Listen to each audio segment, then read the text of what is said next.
It is 9 o'clock, and we have opened this meeting. Point 1 and 2, Jürgen Hellman has stepped down from his place as an MP. Do you consent? Yes. Erik Huselius, Social Democrats, has stepped down from as a deputy in the Taxation Committee.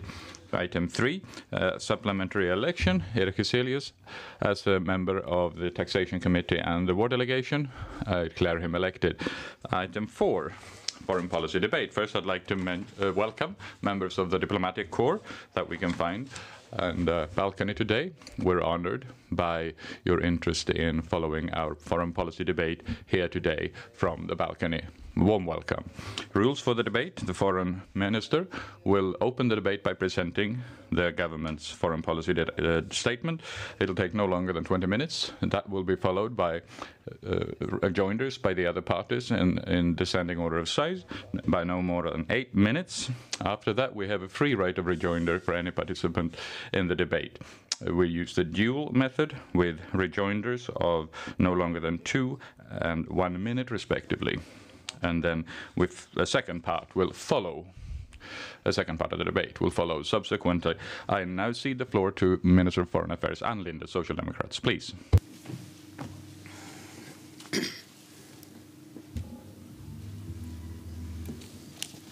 Herr talman. Mr. Speaker, a dark new chapter has begun in the history of Europe. On 24th of February, Russia launched an unprovoked, illegal and unjustifiable war against its neighbour, the democratic Ukraine. The Russian threat to the European security order will persist for a long time to come. We've all seen the images of the brutal atrocities committed by the Russian regime. Civilians murdered and entire cities are bombed to pieces. Missiles are targeting children fleeing, mothers with newborn babies hiding in cellars, seeking safety from the shelling.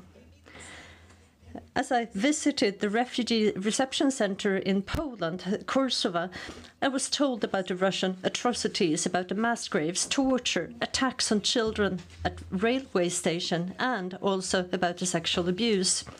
The invasion shows how far Russia is prepared to go. Russia's war has created a new and more dangerous reality for Europe and for Sweden.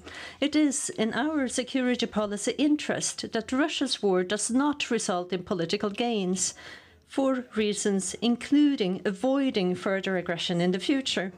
At the same time, a number of global challenges we faced before Russia's invasion of Ukraine, they still remain. The climate crisis, growing geopolitical competition, the threat of famine, democratic backsliding, and repeated human rights abuses.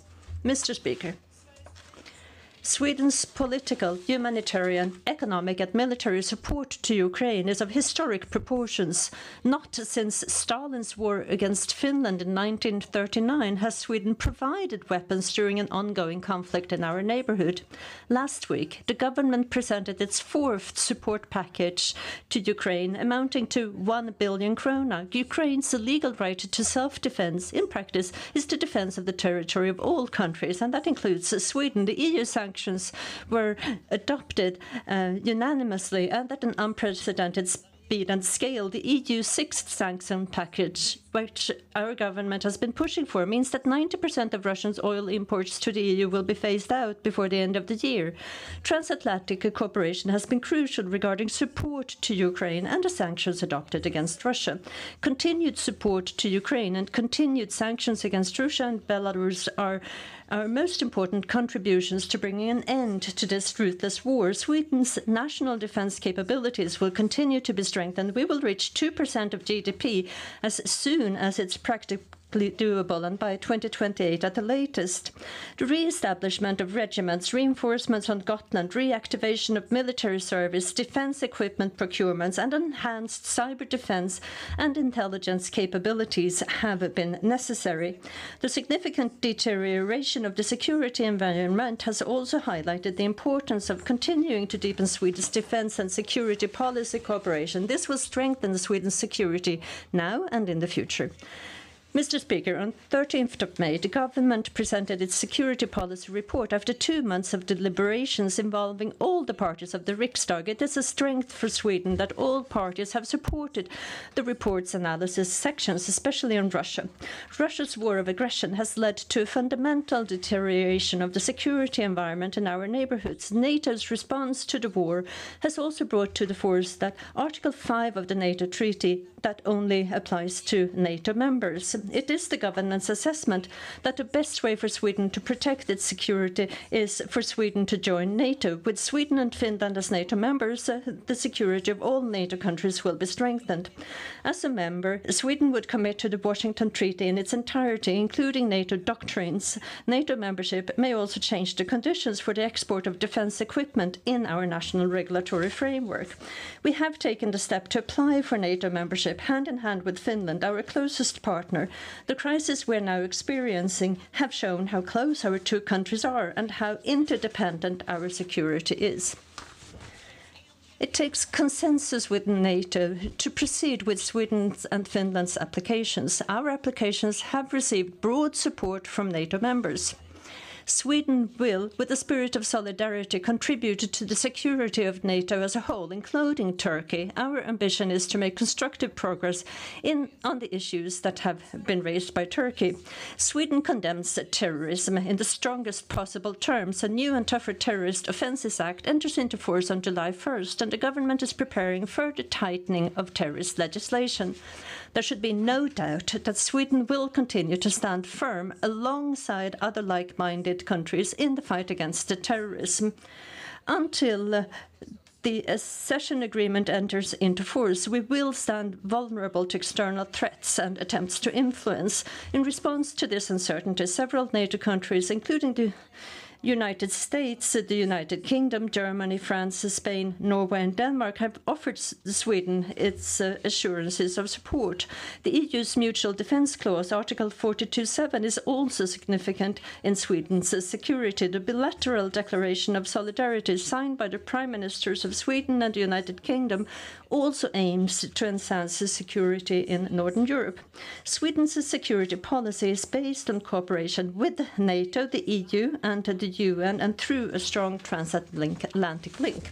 Mr. Speaker, Sweden will not lose its global voice as a future member of NATO. We have a long history of standing up for international law, solidarity, disarmament, democracy and gender equality, and this is also our future. We will continue to promote greater respect for human rights, a rules-based world order and global security, with mediation as a tool against terrorism. This is also a part of building a safer and more secure Sweden. Diplomacy will remain our first line of defence, and national defence capabilities are of fundamental importance. Mr. Speaker, we have a number of security policy tools we can use to respond to the deteriorating security situation in Europe. OSCE is one of them.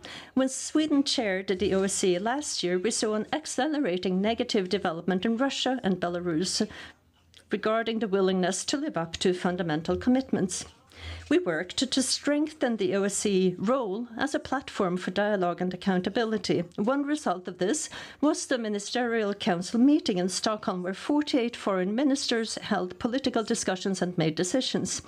Sweden will continue to assist the OSCE as a part of Troika until the end of 2022. The conditions for dialogue and conflict resolution have changed profoundly since 24th of February, but the need for dialogue remains, and the OSCE is an important forum for this when circumstances allow. Mr. Speaker, we're in the midst of an accelerating climate and environmental crisis. Sweden will lead the climate transition, but the global level of ambition is far from sufficient. Climate change and environmental degradation contributed to increased tensions and conflicts. The climate is of critical importance to our security. We must take climate-related security threats extremely seriously and have therefore appointed an ambassador for climate and security. Right now, intensive negotiations are currently underway in the EU on the comprehensive package as legislative proposals, the Fit for 55, and the government is pushing for ambitious solutions to reduce the EU net emissions by at least 55% by 2030 compared to 1990 levels. Last week, Sweden hosted the International UN meeting Stockholm Plus 50 on the environment, climate change and sustainable development. The meeting highlighted concrete solutions and financing models to speed up adaptation and transition, including in developing countries. Politicians from all around the world agreed to move from words to action. During our term as the chair, the OSCE took a landmark decision concerning the challenges that the climate change pose. The OSCE now has a mandate to work on this crucial issue, and Sweden is contributing to strengthening the OSCE Secretariat for a greater focus. Mr. Speaker, the EU is Sweden's most important foreign and security policy arena. In uncertain times, the member states stand stronger together. We will continue to build increasingly closer cooperation within the EU and with our Nordic and Baltic neighbours. Efforts continue to realise the vision of the Nordic region as the world's most sustainable and integrated region. Next year, Sweden will hold the presidency of the Council of the European Union for the third time, and that at a time of fundamental challenges to Europe's security. As the Minister for EU Affairs outlined for in this chamber, our agenda is ambitious. The government wants to see an EU that can assume greater responsibility for its own security. Work on the strategic compass will continue with the aim of deepening security and defence cooperation. At the same time, it is important for the EU to deepen its cooperation with strategic partners outside the EU, and that the transatlantic link be safeguarded. We need to continue to deal with the consequences of the war, deepen our support to Ukraine, and work to gradually integrate Ukraine, Moldova, and Georgia into the EU. The EU's ability to manage its own neighbourhood is critical to its credibility as a global actor. And within the EU, the fundamental values must be upheld. At the moment, we see Europe's greatest refugee crisis since the Second World War. This situation demonstrates how important it is that the EU member states act with solidarity and shared responsibility for refugees. Mr. Speaker, feminist foreign policy is needed. Sweden was first out, and it is gratifying to see a growing number of countries now following our lead, most recently Germany, Chile and the Netherlands, which, like Canada, France, Luxembourg, Spain and Mexico, are also pursuing a feminist foreign policy. Our efforts must be intensified, not least given the backlash against gender equality that we've seen in the wake of the pandemic. Violence against women and girls have increased all over the world. The pandemic, the climate crisis and the shrinking democratic space are putting us at a risk of a global recession in terms of gender equality. A feminist foreign policy is needed now more than ever. Mr. Speaker, for the fifth consecutive year, we are seeing more countries moving in an authoritarian direction than in a democratic direction. Not only is Russia's aggression against Ukraine a flagrant violation of international law, it is also a clear example of an authoritarian state's attack on a democratic state. The government's drive for democracy therefore continues with full force. More attention must be paid to the lack of democracy and respect for human rights in the world of work globally. This year, Sweden holds the presidency of the International Holocaust Remembrance Alliance, where we will continue to promote Holocaust remembrance and do our utmost to combat anti-Semitism and anti-Gypsyism. Mr. Speaker, The nuclear threat is an increasingly worrying reality. Sweden will remain a strong voice for disarmament, non-proliferation and arms control, even as a future NATO member. The common goal is a world free of nuclear weapons. Within the Stockholm Initiative, Sweden and 15 other countries have proposed 22 concrete and constructive steps for nuclear disarmament, as well as a set of measures to reduce the risk of nuclear weapons use, an area of growing importance. An increasing number of countries back our proposals. Russia's aggression against Ukraine has made our work more difficult, but all the more important. We have also directly appealed to the 5 nuclear weapons states. A number of proposals in the initiative for steps forward have been accepted. In a joint statement in January, the 5 affirmed that a nuclear war can never be won and must never be fought. Russia's threat to use nuclear weapons is unacceptable and in glaring contrast to this statement. Mr. Speaker, humanitarian needs in the world are increasing dramatically. The pandemic has pushed more than 100 million people back into extreme poverty. Inequality and global gaps are growing. More than 300 million people need humanitarian aid to survive. Almost 50 million people, women, men and children, are on the verge of starvation. Roughly 100 million people have now been forcibly displaced. Sweden's development assistance policy is world-leading in terms of both scale and quality. Setting aside funds for people in need of protection in Sweden due to war in our continent does not change this. Sweden's development assistance will continue to be equivalent to 1% of our gross national income. Sweden will step up its climate and environmental action. The target of doubling climate aid remains unchanged. When anti-democratic forces gain ground, Sweden's development assistance will, with unwavering ambition, remain a counterweight. More democratic societies make the world a better place and increase security in Sweden. Mr. Speaker, Sweden's foreign policy continues to be global, multilateral and based on international law. The European security order that we defend rests on the United Nations Charter and its principles. This is also a part of building security with others. A solidary worldview goes hand in hand with the understanding that Sweden's security is furthered by a more secure and prosperous world. Sweden continues to invest politically and financially in the multilateral system with UN at its core. This means support for peace building and conciliation, deep commitment to human rights, democracy and the rule of law, gender equality and broad environmental and climate action. Mr. Speaker, Russia's aggression also casts the world into a deep food crisis that will impact those who were already most vulnerable the hardest. Sweden is part of the global response to alleviate its effect. We are major donors to the World Food Programme and the International Fund for Agricultural Development, which together save lives and improve livelihoods. Russia must immediately cease blocking Ukrainian grain exports. This blockade is a major cause of the rising food prices globally. The EU is accelerating its initiatives for global food security. Free trade must be protected, and the root causes of hunger and starvation must be addressed. Sweden's efforts for sustainable development and peace building are also critical in this context.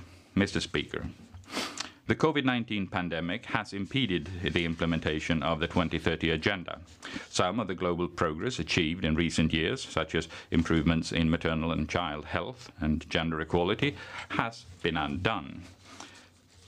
Global hunger and extreme poverty are on the rise for the first time in 20 years. The 2030 Agenda is our roadmap for reversing this trend. Global challenges require global solutions.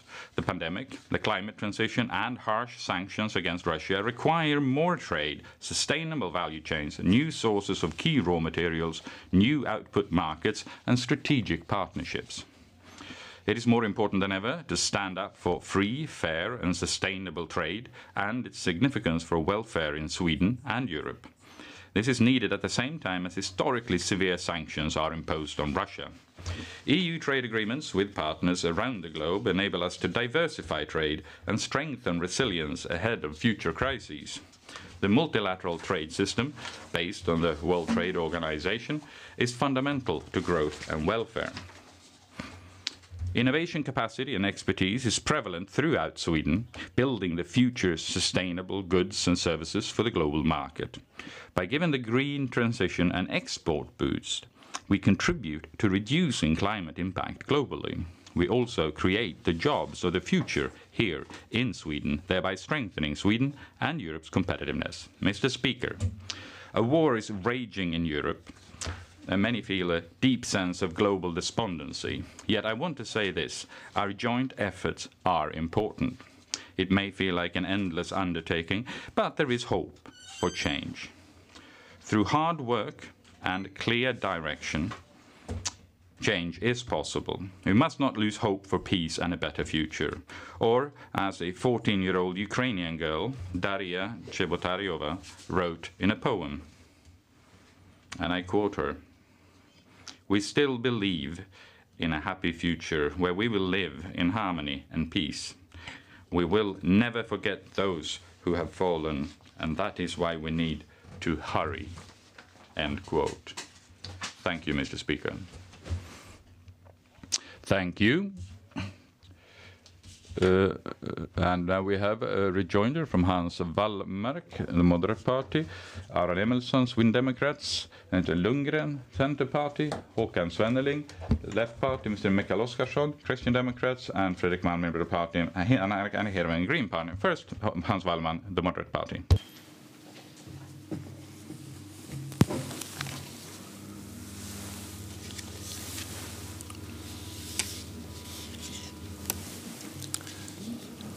Herr talman! Mr. Speaker, let me continue where stopped during the February foreign policy debate, continue with what unites us. There are several issues in the foreign statement of the government which I, as a representative of the largest oppositional party, would like to emphasize the importance of. The formulations regarding the NATO accession process, and also what the Foreign Minister says that the Swedish and Finnish membership will strengthen the security for the NATO countries, all the 30 NATO countries. I think what's important is what was mentioned by the Minister when it comes to the Swedish chairmanship of the EU. This will be a very important issue for our country in 2023. And it's important to emphasize that it's Russia who is guilty of the war in Europe attacks against Ukraine. And therefore, it's very important. We don't also only mention Ukraine, but also Moldova and Georgia, which are threatened by the Russian aggression. Mr. Speaker, having said all of this, I would like to put one question to the Foreign Minister. It's not a secret that my party and me personally, we've been in favor of Swedish NATO membership for a long time, for maybe 20 years. We'll hear more from the representatives of left parties how many times I've requested this. It has been very clear by the Social Democrats that there should be no rapid changes, that one should be predictable, that this would destabilize. And then on the 8th of March, the Prime Minister said that this was not conceivable. Social Democrats have been talking about disinformation when we mentioned Swedish membership in NATO. Is there any reason, Mr. Speaker, for the government and the Social Democrats to show a degree of self-criticism when they have rejected the parties which were supporting Swedish membership in NATO and Swedish NATO option? Thank you, Minister. Thank you, Mr. Speaker, and thank you, Wallmark, for your question. Of course, we should not dismiss any parties whatsoever. However, I'm absolutely convinced that the security policy that Sweden has had for 200 years before this brutal invasion by Russia of Ukraine has served Sweden best. Sweden and Finland could jointly ensure that we were part of the jigsaw puzzle that made our area stable, peaceful, and with reduced tension. And that has served both Sweden and Northern Europe well. Then, when the invasion happened, and with the aggression that Russia showed towards a democratic and militarily non-aligned and sovereign country, the entire situation changed. And when Finland then decided to join NATO, then this was no longer in place, this very successful system we've had in place for so many years. So we're absolutely convinced that military non-alignment serves Sweden very well up until the current situation. And then we are prepared to change our mind. Thank you, Mr. Speaker. Thank you, Hans Wallmark.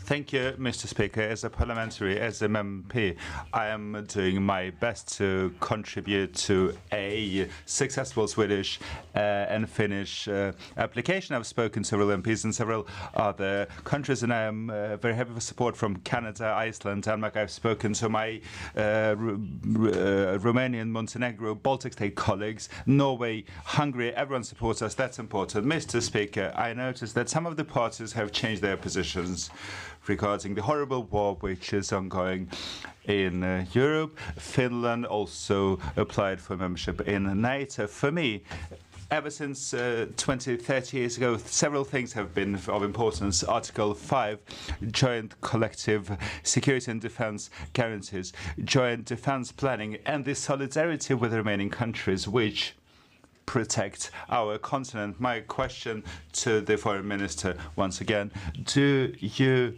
believe that these three pillars are of importance? Foreign Minister, please.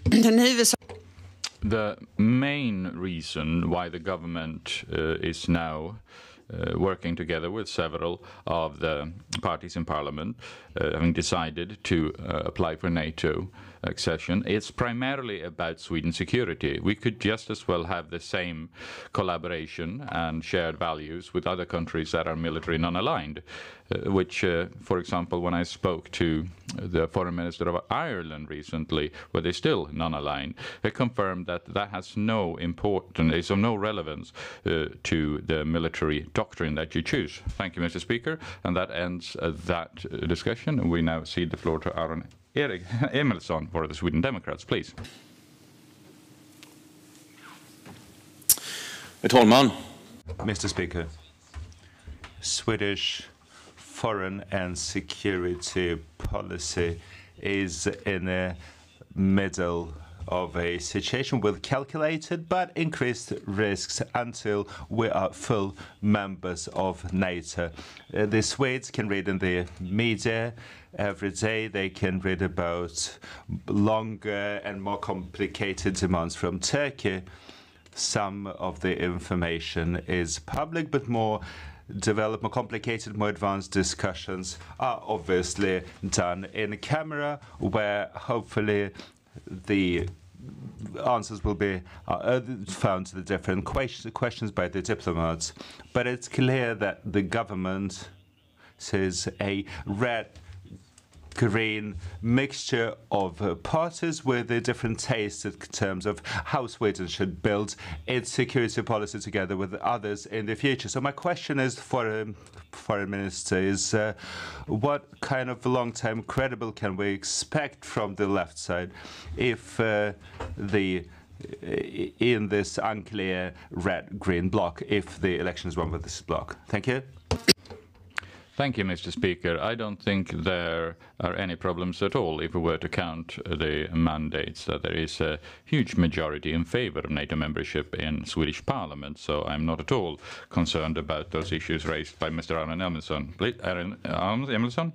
Thank you, Mr. Speaker. But later today, the Riksdag will deal with a motion which has been filed for certain reasons due to the upcoming membership in NATO and how the different obligations and types of cooperation are considered, which are part of a NATO membership, where the Left Party and the Green Party, their positions are opposite to the position of Social Democrats, and based on what we can read of the circumstances and on the eve of the election, you plan to cooperate with these parties if you win the election. So the question remains in place. What kind of security policy do policy do the Social Democrats plan to construct together with the Left Party and the Green Party? Thank you, Foreign Minister. Thank you, Mr. Speaker. The foreign policy that the government is intended to establish can be found in today's foreign policy declaration because there is a large majority in Parliament sharing that view. I cannot see any problem with that if we have another red and green government. Thank you, Mr. Speaker. Thank you. That ends it. And the next speaker is Kerstin Lundgren, the Centre Party, please. Tack, herr talman. Thank you, Mr. Speaker. We are in agreement when it comes to a lot of things. When it comes to climate changes, the security threat, the importance that the Swedish voice for democracy, for the multilateral world order, etc., that this voice is had even in the future. But, Mr. Speaker, Russia has acted quite clearly for a long time. We saw what happened in Georgia.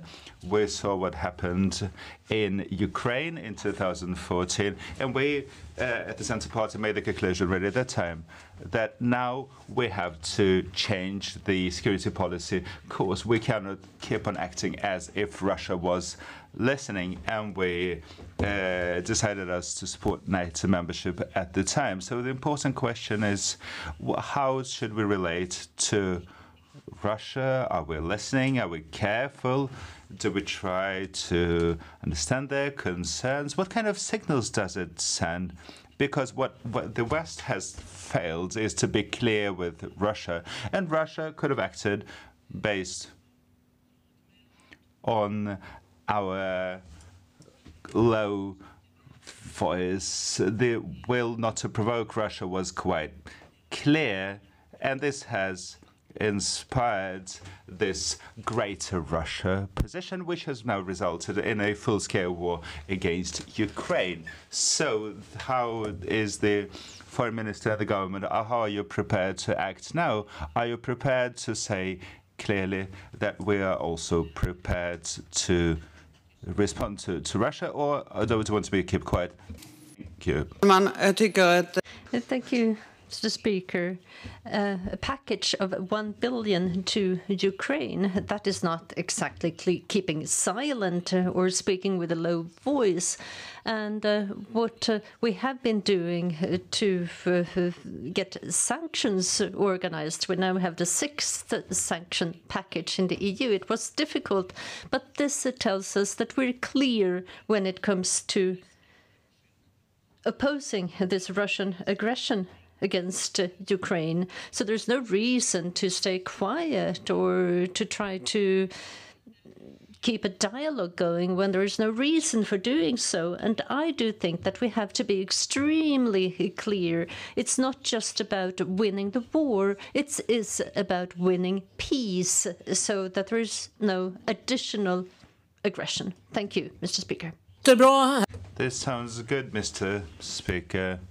And a conclusion could be made based on that by the EU, that we have to show clearly that we should not just listen and deal with the areas close, neighboring areas, but we should also support and grant Georgia, Moldova and Ukraine with a candidate status. We should not be afraid of reaching out, showing our will to grant a candidate status to the countries which desire this. We shouldn't be afraid of provoking.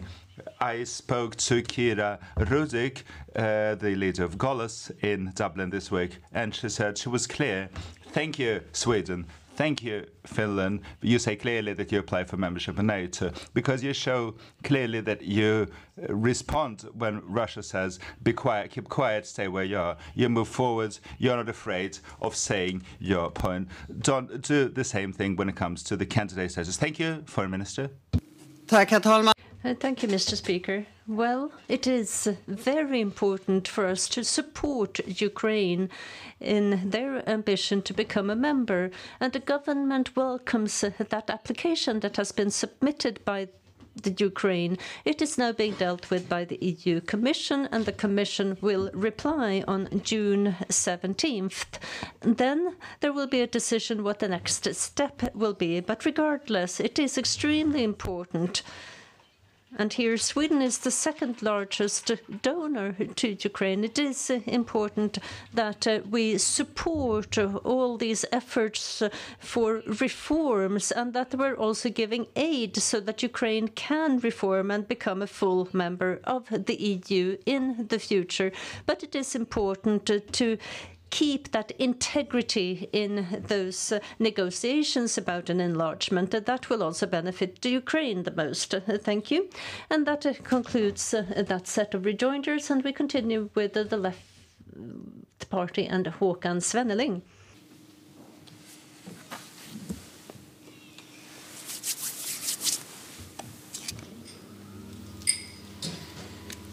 Herr talman. Mr. Speaker, during the previous debate in February, I raised the shrinking democratic space in Turkey and what the Foreign Minister considered regarding democracy in Turkey. None of us at the time knew how important this question would become in June. During the spring, all the parties, the Minister of Defense, the Minister of Foreign Affairs, we had negotiations. Negotiations resulted in a forced process where the basic document was a document in support of NATO rather than a thorough analysis. It took only hours until we concluded the press conference about the report before President Erdogan opposed the Swedish membership in NATO. In the report, Turkey is not mentioned in the reports with a single word. So the only place where Turkey is mentioned is in this special motion which I submitted as part of the report. The fall last week has been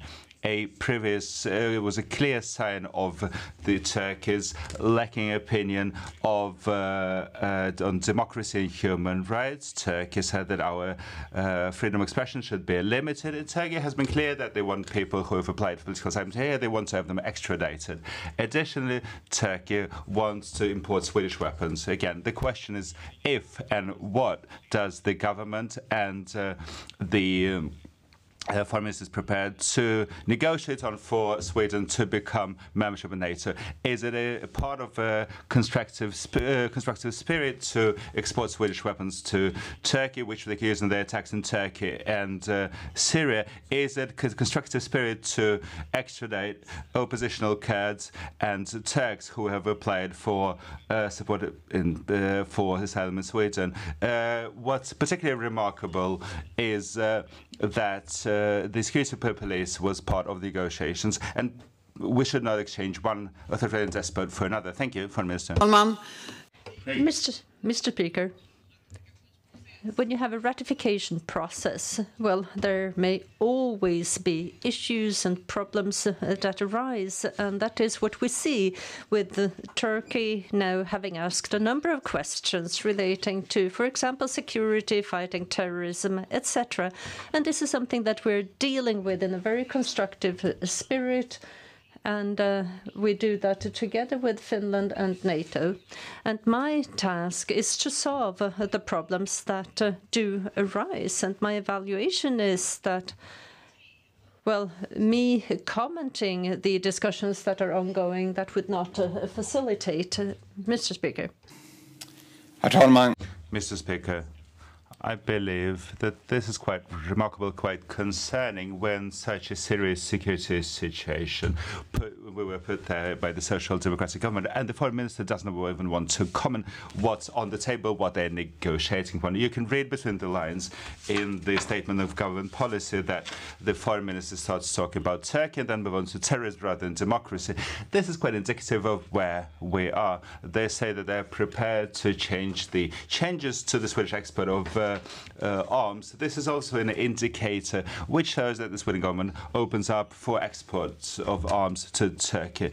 In the position of the Parliament in 2020, I'm concerned about what the government is doing now. That in this constructive spirit try to become membership and try to appease Turkey. And I share this position with a lot of citizens, people coming from Turkey and people coming with Kurdish origin. Thank you, Foreign Minister. Thank you, Mr. Speaker. Well, there's no reason for Kurds in Sweden to feel any type of concern because we're not discussing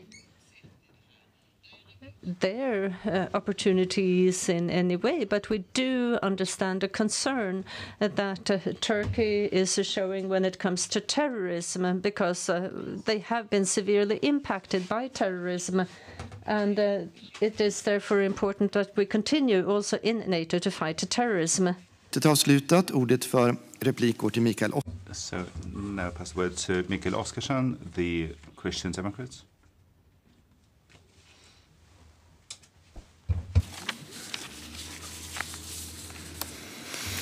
Herr talman! Mr. Speaker, Sweden is currently changing its political course, and this is the biggest change for decades, and this is necessary, this is good, this is something which has been supported by Christian Democrats for a long time. It's clear that Sweden cannot defend itself by itself, and the security political situation is not here for a period.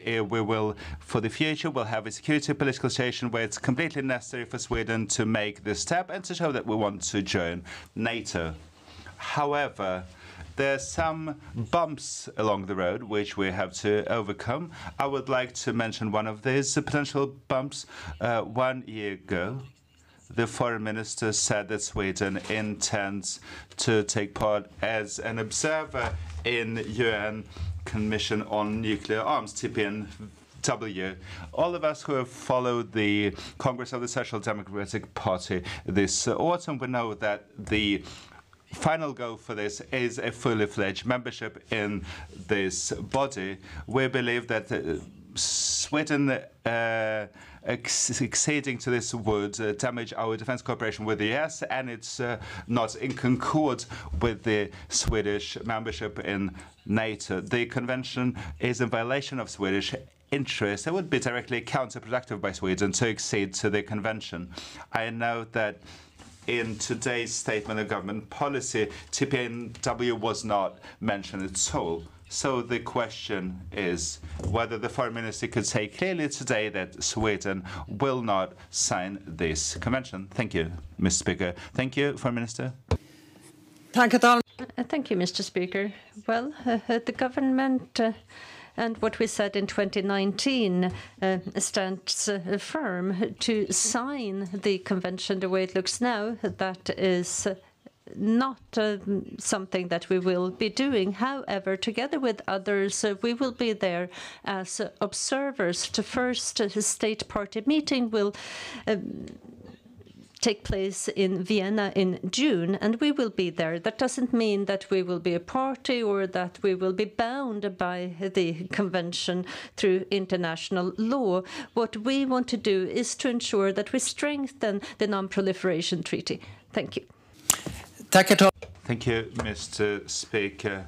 So, is this black and white now, that you have listened to the clear majority of the Riksdag, that you will refrain from all the plans to accede for Sweden accession to TPNW? Another question which I would like to ask you is that the Social Democratic Party is dependent on an independent MP on the left flank. So how does the government make sure that the agreement with the political independent MP on the left flank, that it does not influence the membership procedure?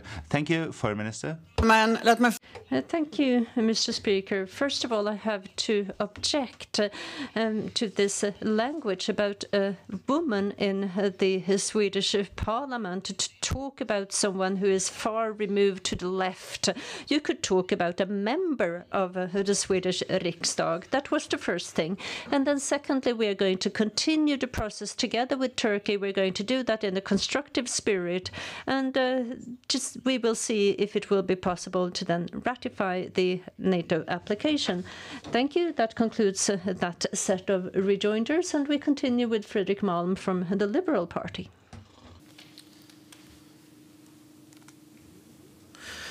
Thank you, Mr. Speaker.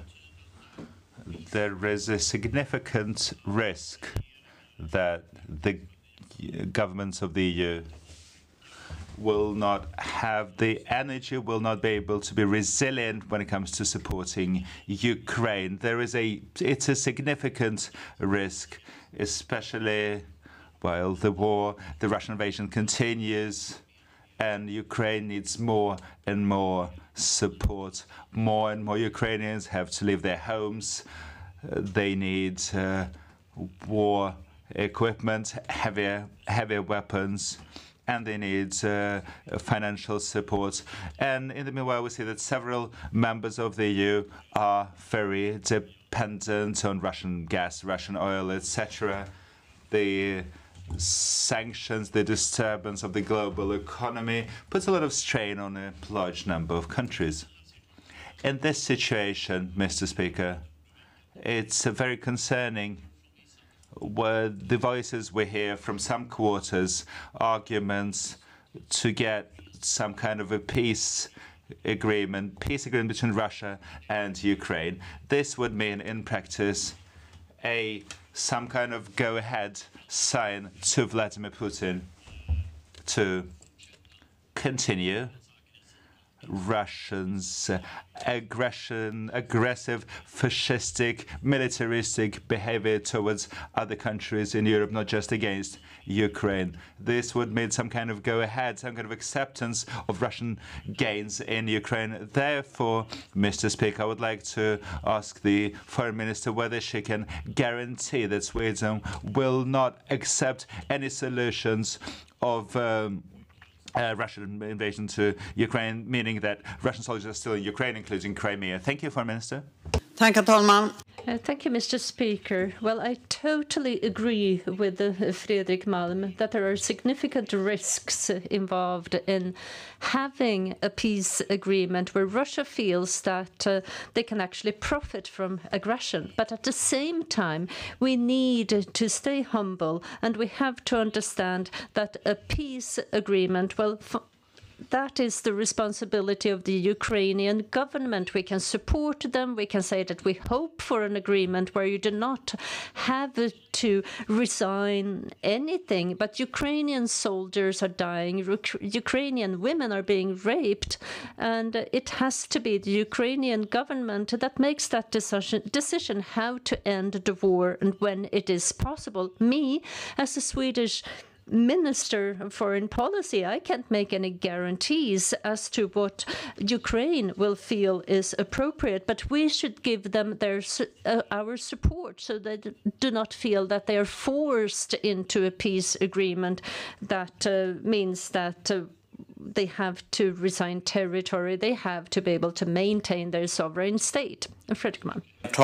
Thank you, Mr. Speaker, and thank you, Foreign Minister, for your answer.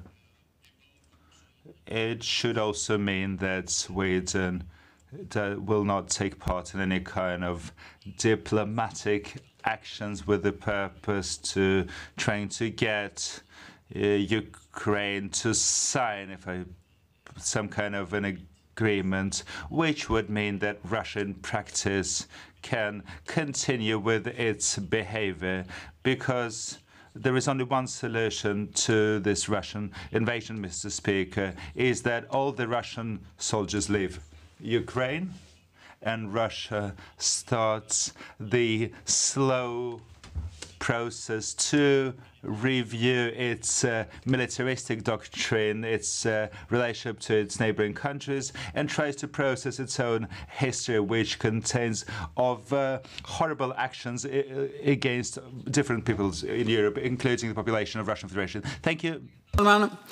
Thank you, Mr. Speaker. Well, we feel that Russia immediately has to withdraw its troops and return all that territory that they have seized or what they are now controlling. That should be handed back to Ukraine so that Ukraine can go back to being a democratic sovereign state, making its own decisions about its own territory and about its own future. But let me repeat that these decisions have to be with Ukraine, and we have to support them so that they do not feel any type of pressure from any other country to agree to things that they shouldn't be agreeing to. And that is what we should do. We should support Ukraine, and Russia has to withdraw. Thank you. Thank you, and that concludes that set of rejoinders, and we continue with Annika Hirvonen from the Green Party. Herr talman. Mr. Speaker, we are facing several parallel crises globally. Russia's invasion and violation of international law, a horrible crime against millions of people who have become IDPs, who have fled to other parts of countries, people who've left, people who have been killed, who've lost their loved ones. Russia's warfare leads to global consequences as well. We can see that the increasing food prices might lead to a hunger catastrophe of global dimensions. At the same time, we're in the middle of the climate crisis. And I'm very happy that the Foreign Minister, in his statement of government policy, clearly stated that the climate aid will be doubled. But, Mr. Speaker, in the middle of this serious situation, the government decided still that to decrease Swedish assistance funds with 9.2 billion, when the forecasts for refugees coming in from Ukraine, when the forecasts were made, they decided to make deductions from the international aid. Now, small fraction of this has been returned back, less than expected. It's the position of the Green Party that we should not minimize our foreign aid. So my question is to the Foreign Minister, why cannot we respond to this parallel crisis while Swedish economy is extremely strong, extremely good? Thank you. Foreign Minister. Thank you, Mr. Speaker, and thank you to Annika Hirvonen as well for this question.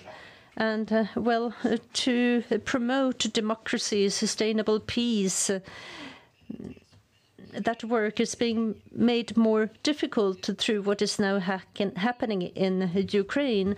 And for several years now, human rights, democracy, humanitarian law, international law, that has been a very important principle when working with Swedish aid. And this work is financed to a great extent through bilateral and regional funding.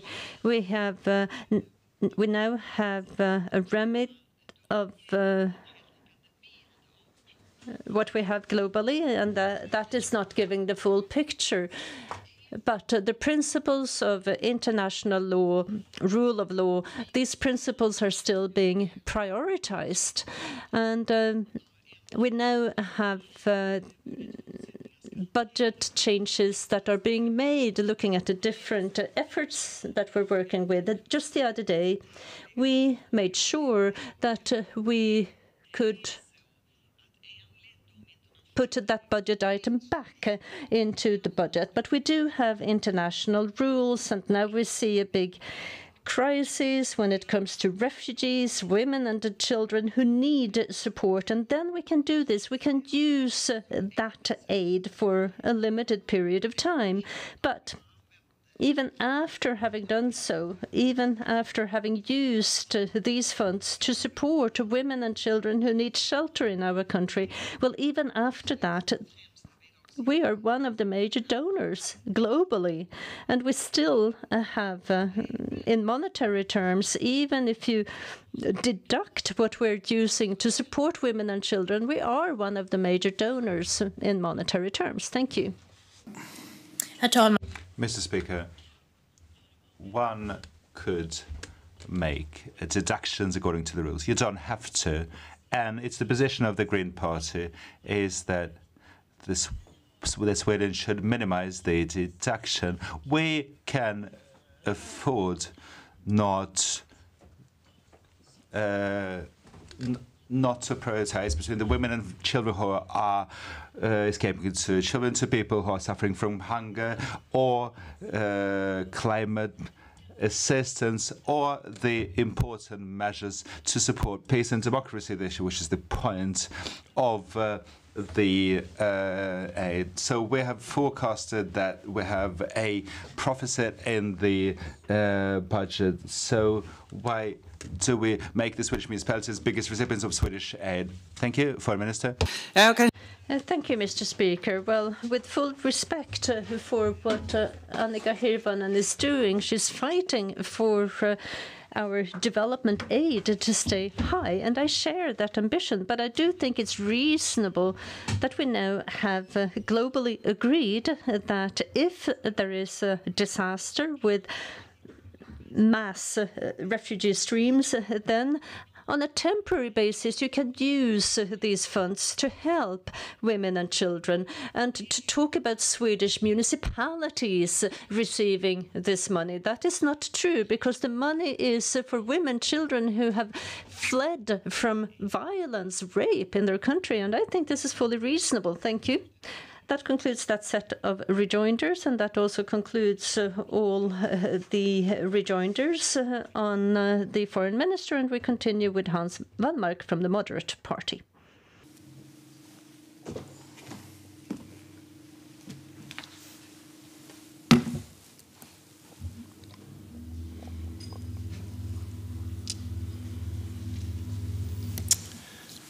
Herr talman! Mr. Speaker, we are gathered here today to say goodbye to the Swedish military non-alignment. There are those who feel a sense of sadness and loss, while others express gratitude and hope for the steps now taken. We're now leaving this non-alignment policy and leave it to history.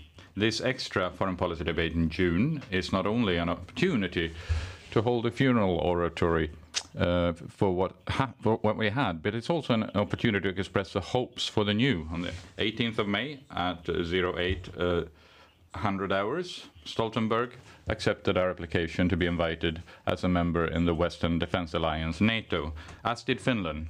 We see a new time, a new security doctrine needs to be carved out after 200 years. 200 years of neutrality had transitioned into military non-alignment, which in practice was a military non-alliance, and then the EU membership and a partnership that grew more and more into a solid relationship.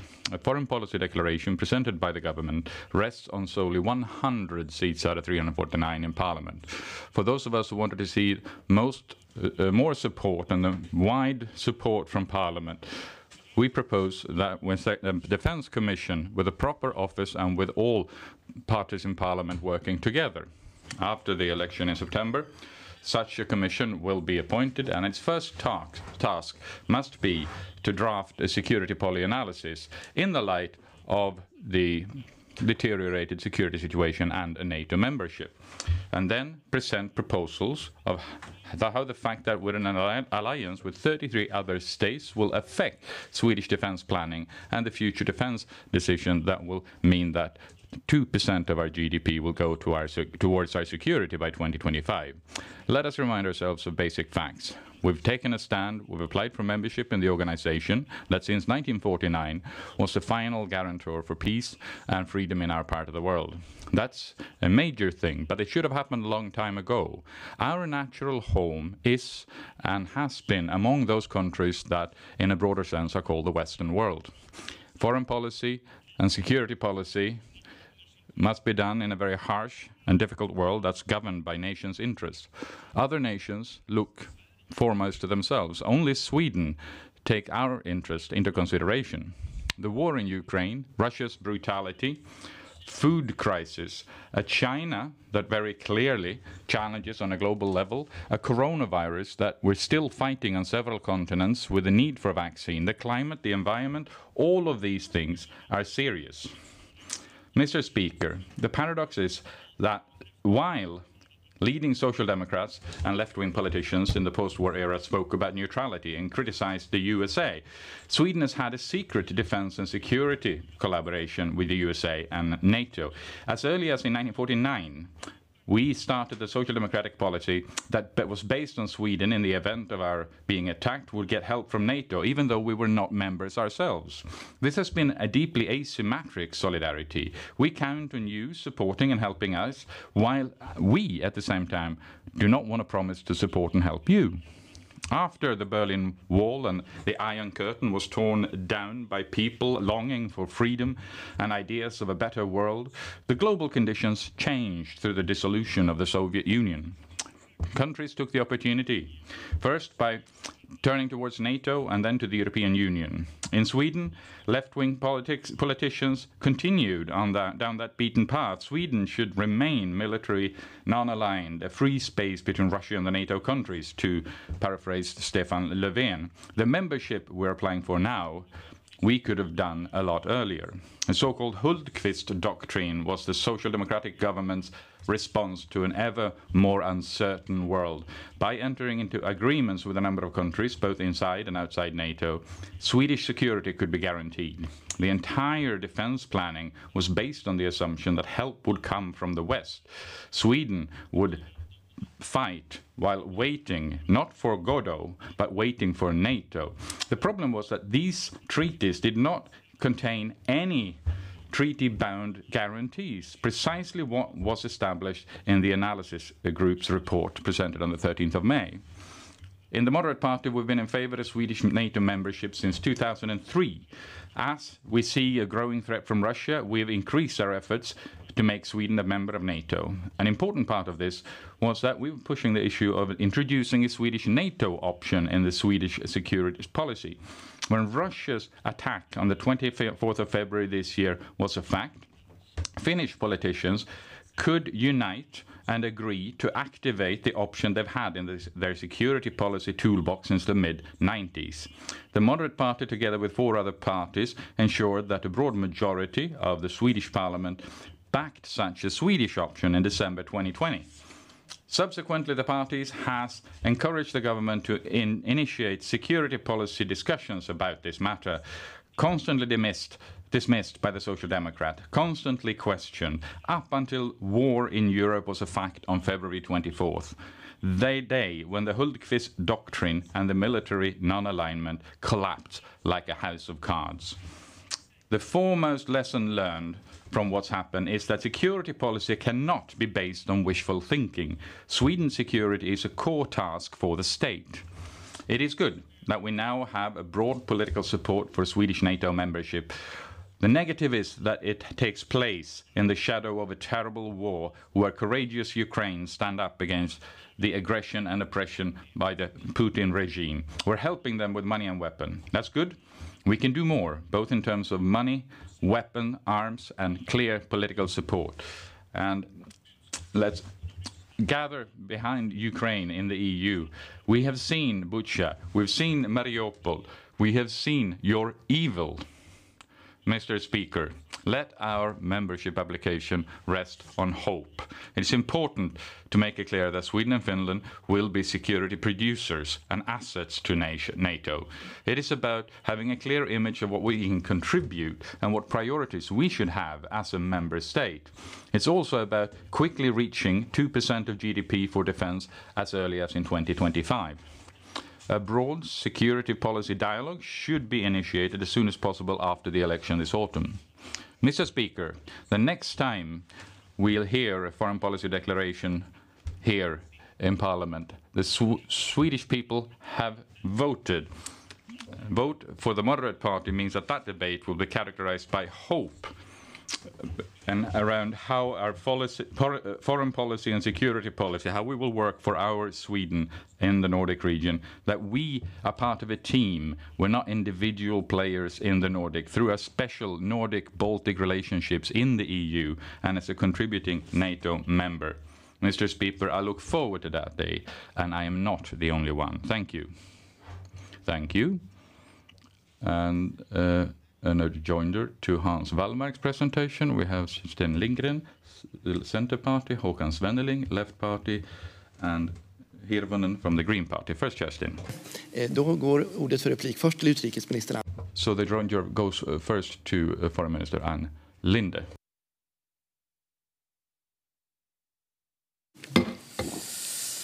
Herr talman! Mr. Speaker, in the Arctic, we see ice melting, and this is a link that we see between climate and security. Russia is militarizing the Barents Sea, Kola Island, and it is also the place where we have Russian nuclear weapons.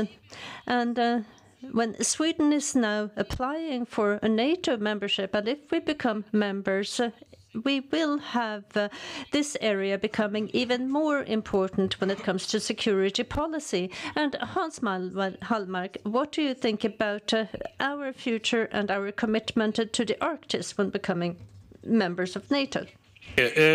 Thank you for that, and thank you, Minister for Foreign Affairs. The Moderate Party, over the past few years, concerning the Arctic region, has repeatedly presented motions about the security policy in the wake of that. I am one of those who point out that there is a logic security policy line through the Black Sea, over the Baltic, to the Arctic Ocean. And that is yet another reason why we should also join NATO. Naturally, Sweden and Finland, as members of NATO, then we unite the Western Defence Alliance in Northern Europe. Mr. Speaker, I would also like to add something that indirectly was very important in what the Foreign Minister said, and that is also the realization of how climate change and the environment will impact security policy. The Arctic region has, because of climate change, now a completely different importance. That's why we have this line from the Black Sea, across the Baltic, to the Arctic Ocean. Thank you. Thank you, Foreign Minister. Tack för svaret, Wallmark. Thank you for that response, Hans Wallmark. I would like to dwell on this for a minute, because we will see a new security policy situation in the northwest region, and with the Russian nuclear weapons, well, they are a fact, and Russia will maintain those capacities in the Arctic. And we see China having an increased interest in that area as well. But we also see that we need to create security, and we need trust, which means that we need to clarify intentions. And do you think that we can create such a situation in such a tense situation? Thank you, Mr. Speaker. Yes, that has truly been a Swedish foreign policy line shared by governments from different parties, the importance of controlling armaments. And that is part of the issue raised by the Foreign Minister here. I can promise the Foreign Minister and this chamber and the diplomatic representatives, and not least the Swedish public, that a government led by the Moderate Party after the election will work very hard on building trust and on an active efforts to control arms. I think it is terrible what Russia is doing in the Arctic with their light-hearted tone when it comes to weapons of mass destruction, both chemical and nuclear. That requires active action by other countries, and Sweden should be one of them. What? Thank you. That ends that exchange. Now Kerstin Lundgren from the Center Party, please. Tack, herr talman. Thank you, Mr. Speaker. Hans Wallmark often says that he's to be kind, and I can only agree with what Hans Wallmark has said when he's been talking about NATO and the work that we have been doing also when it comes to security policy analysis, where we finally ended up with this decision. But, Mr. Speaker, I share this image as well when it comes to hope and the application to join NATO. But that also leads me to this question, because I know that there are others who are hopeful as well. And now I'm thinking about a candidacy application for the EU. Ukraine, Moldavia, Georgia, they feel as well that it is not security to stand alone and outside. And that is why they have submitted their applications to the EU. And they're now courageously defending their territory, and they're defending that right to become a member and to choose their own future. That is what we see in Ukraine. And against that backdrop, I would like to ask Hans Wallmark about the Moderate Party and what you think about these applications for the EU, Ukraine, Georgia, Moldavia. Will you work for them becoming candidates as soon as possible? Tack. Thank you, Mr. Speaker. I would also like to return the friendliness to Kerstin Lundgren. I find that Kerstin Lundgren and myself, our two parties have worked side by side when it comes to NATO membership, the Swedish NATO option, and constantly we have directed the attention to Ukraine, the situation in Ukraine, Georgia, and Moldova. For a few weeks ago now, or maybe a few months ago, we were discussing this matter here in this chamber, and as far as I remember, we were unanimous. All 8 parties agreed. You can say that has been the Swedish approach. I had the privilege, like the rest of the members of the Foreign Affairs Committee, met 3 representatives from Ukraine, one of them a representative of Parliament, Radan. She was interviewed on morning television this morning, and she made a very important impression, not only on the MPs, but also on the public. And what they told us, and that was something that was reiterated by the Foreign Minister, that is that the Commission is currently drafting recommendations before the European Council meeting on the 23rd of June. And they were hopeful. I believe it is important that as a government, we must push and support the Commission in this work. Unfortunately, Mr. Speaker, myself and my party were not part of the government, partly thanks to the actions by the Centre Party in this chamber. So if we had been part of government, I could have been more precise in exactly what needs to be done. Because this is a game being played right now, a positive game, I should say, between governments and the Commission. I hope that we have a Swedish government that is forward-looking. We would have had that if the Moderate Party had been in power. Thank you, Kerstin Lundgren. Thank you, Mr. Speaker. Well, this is hopeful, perhaps. We know that leading up to the European Council, this Parliament, amongst others, is to give a mandate, and this Parliament will give a mandate for the government.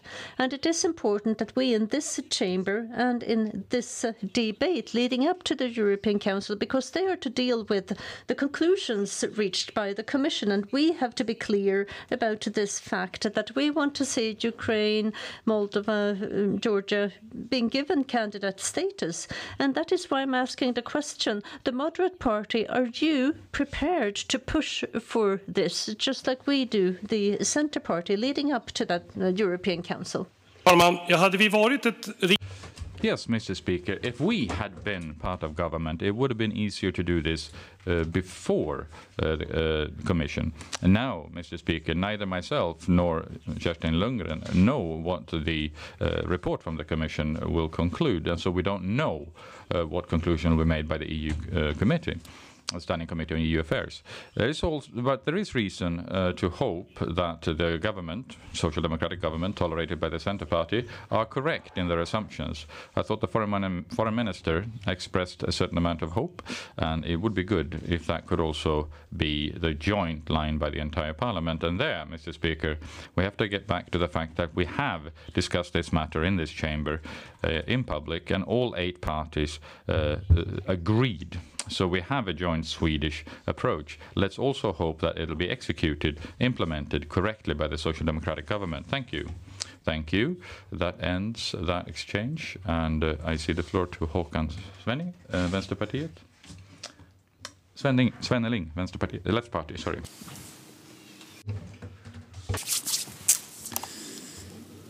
Herr talman, Mr. Speaker, Hans Wallmark made the address which the right parties like when the foreign minister said that Sweden has applied for NATO membership, and the desire to get into the government. We can hear this from Mr. Wallmark, and the historians will have to review whether this is correct to step away from non-alignment, which is lost opportunity. It's a bit too early to say this today, but here I would like to move to an opinion piece written by the Moderate Party on the 7th of October, which was about the state of democracy in Turkey, a great opinion piece. And the main point in the opinion piece was that the condition of democracy in Turkey is so bad that it's impossible for Turkey to be a member state of the EU. And the Moderate Party said, quote, negotiations the Turkey should be formally stopped, end quote. A lot of people believe that this was lead to changes in the Turkey policy of the Moderate Party. We cannot find any trace of this in the statements of the party. Swedish has the possibility to stop Turkish membership in the EU, as Turkey can stop us or hinder us from becoming members of NATO. As we mentioned earlier, there's a list of demands from Turkey to Sweden and Finland. And when I raised this issue in February, Hans Wallmark said, quote unquote, Turkey is extremely multifaceted. Did the Moderate Party adjust its position to President Erdogan for Sweden to become a member of NATO? Is it the opinion of Mr. Wallmark is that it's okay to open up for export of arms to Turkey? Thank you, Hans Wallmark. Yes. Thank you, Mr. Speaker. Yes, as in my previous exchange with the Centre Party, Kerstin Lundgren showed, there are a number of criteria to be that needs to be fulfilled before you can be accepted as a member state in the EU, and it is essential that we stress those. And one of them is that there's a rule of law, that there is a high democratic standard, and unfortunately, it is a fact, and several Turkish politicians testifies to this fact, that things have gone in the wrong direction for a number of years. Although I am part of those people, and I've also presented motions here in Parliament about how we can work with Turkey as an EU member, because it's essential that we do not exclude Turkey as a potential member state because they were part of Asia. And that kind of rhetoric we've heard where people dismiss Turkey, and I think that is absolutely impossible. Turkey should be measured by the same stock as other states. And there, the rule of law, democracy, and transparency are central elements. Unfortunately, over the past few years, Turkey has gone in the other direction. When it comes to the export of munitions, it is just like Håkan Svenneling says, who was chairing the inquiry that formed the basis for the legislation we have today, where we've increased the importance of the democratic status in countries to which we export arms. At the same time, that legislation is very clear, because each transaction is tried based on its circumstances. That includes Sweden's own defense and security interests. That means that each transaction must be tried in light of the conditions and circumstances in place at the time. And therefore, if we have a new application for export to Turkey, that must be tried in accordance with the legislation we have, where different interests weigh against each one another. Thank you. I share the opinion that an application for Turkish application in the EU should be rejected on the basis of democracy and on the basis of geography. What we could have expected from the Moderate Party when you table your motions, and you would have table your motions based on the section on the EU, and you would have raised the issues of the democracy in Turkey. If I feel that the Moderate Party is adjusting to Turkey on the basis of the NATO application, and on Tuesday we'll be discussing the EU, and we believe that the Moderate Party changed its position regarding Turkish membership in the EU, but I see that you're adjusting your position. So therefore the question is whether, if you really want to take the power and become the government, and if Sweden becomes the member of NATO, would democracy still be an issue to export arms to Turkey, even if they're members of NATO? Is this promise which could be given to us by the Moderate Party? Yes, it's interesting that several parties are trying to make the moderate party make promises based on hypothetical questions. What I can tell Håkan Svenneling and the Swedish public is that each export order of munitions must be dealt with within the scope of current legislation. And then it is important that the democratic status is one factor. But Sweden's security is also a very important factor. Perhaps somewhat frequently ignored by the left party in the current debate about Swedish NATO membership. The moderate party will, and you can see that as a promise, will always be in favor of Sweden's security. And then I'm not very sure that there is a huge craving for government in the sense that power is appealing, but content, yes, I do want to see a new policy. And no, my party will not support a social democratic government. Thank you.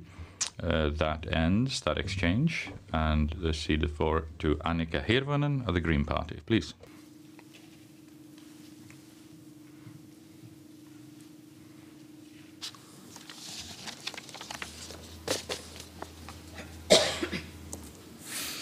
Herr talman. Mr. Speaker, the Green Party has asked the government appeared at the Foreign Committee to present its position on what the government plans to do with the demands which are mentioned in the media, the demands from Turkey. And today I would like to use the opportunity and ask the representative for the Moderate Party whether the Moderate Party is prepared to accept the demands to limit Swedish freedom of expressions of freedom of assembly, or demands to deport people who were granted asylum in Sweden in order to they would have been granted asylum because they have been persecuted in Turkey. Thank you, Hans Wallmark. Thank you, Mr. Speaker. Yes, when it comes to the fact that I think it's reasonable that the government should make their position clear to the Standing Committee of Foreign Affairs, I share that opinion. I've also said that to the chair of the committee. I think also that in connection with their planned meeting on the 16th of June, we'll get information from Robert Rydberg, the Cabinet Secretary. I think it is important, irrespective of whether the Green Party is in government or not, that they keep the Parliament informed, particularly if they have, now this is a government based on 100 seats of Parliament. It used to be 130 seats, so it's good to have a good standing in the Swedish Parliament. When it comes to the demands, I've mainly read about them in the media. It's difficult to know what's correct and not. And also what I've concluded earlier, I'm not part of government, so I cannot know precisely how the government negotiates or discusses with other stakeholders.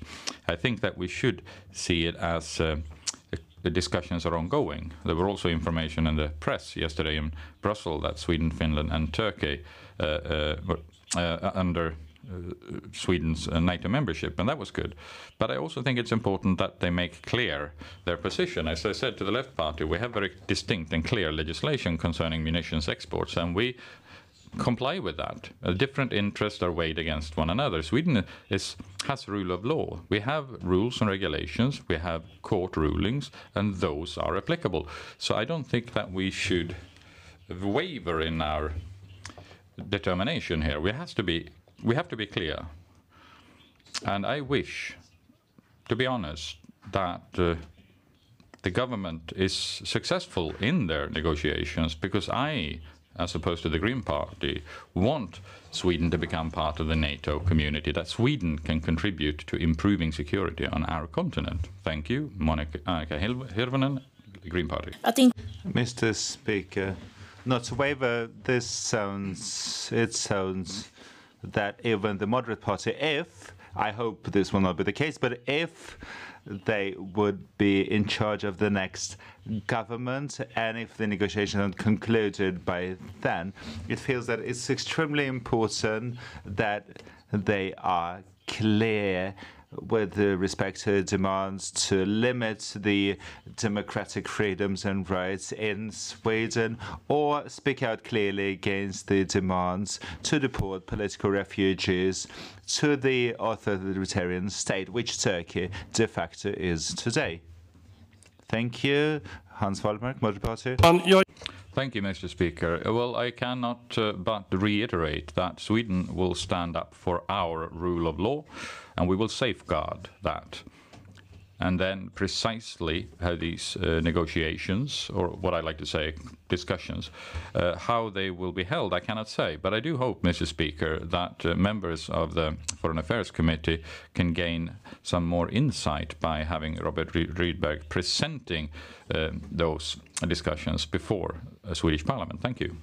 Thank you. And that ends that exchange, as well as all exchanges in light of Wallmark's presentation. Now we go to Aron Emilsson, Sweden Democrats. Please.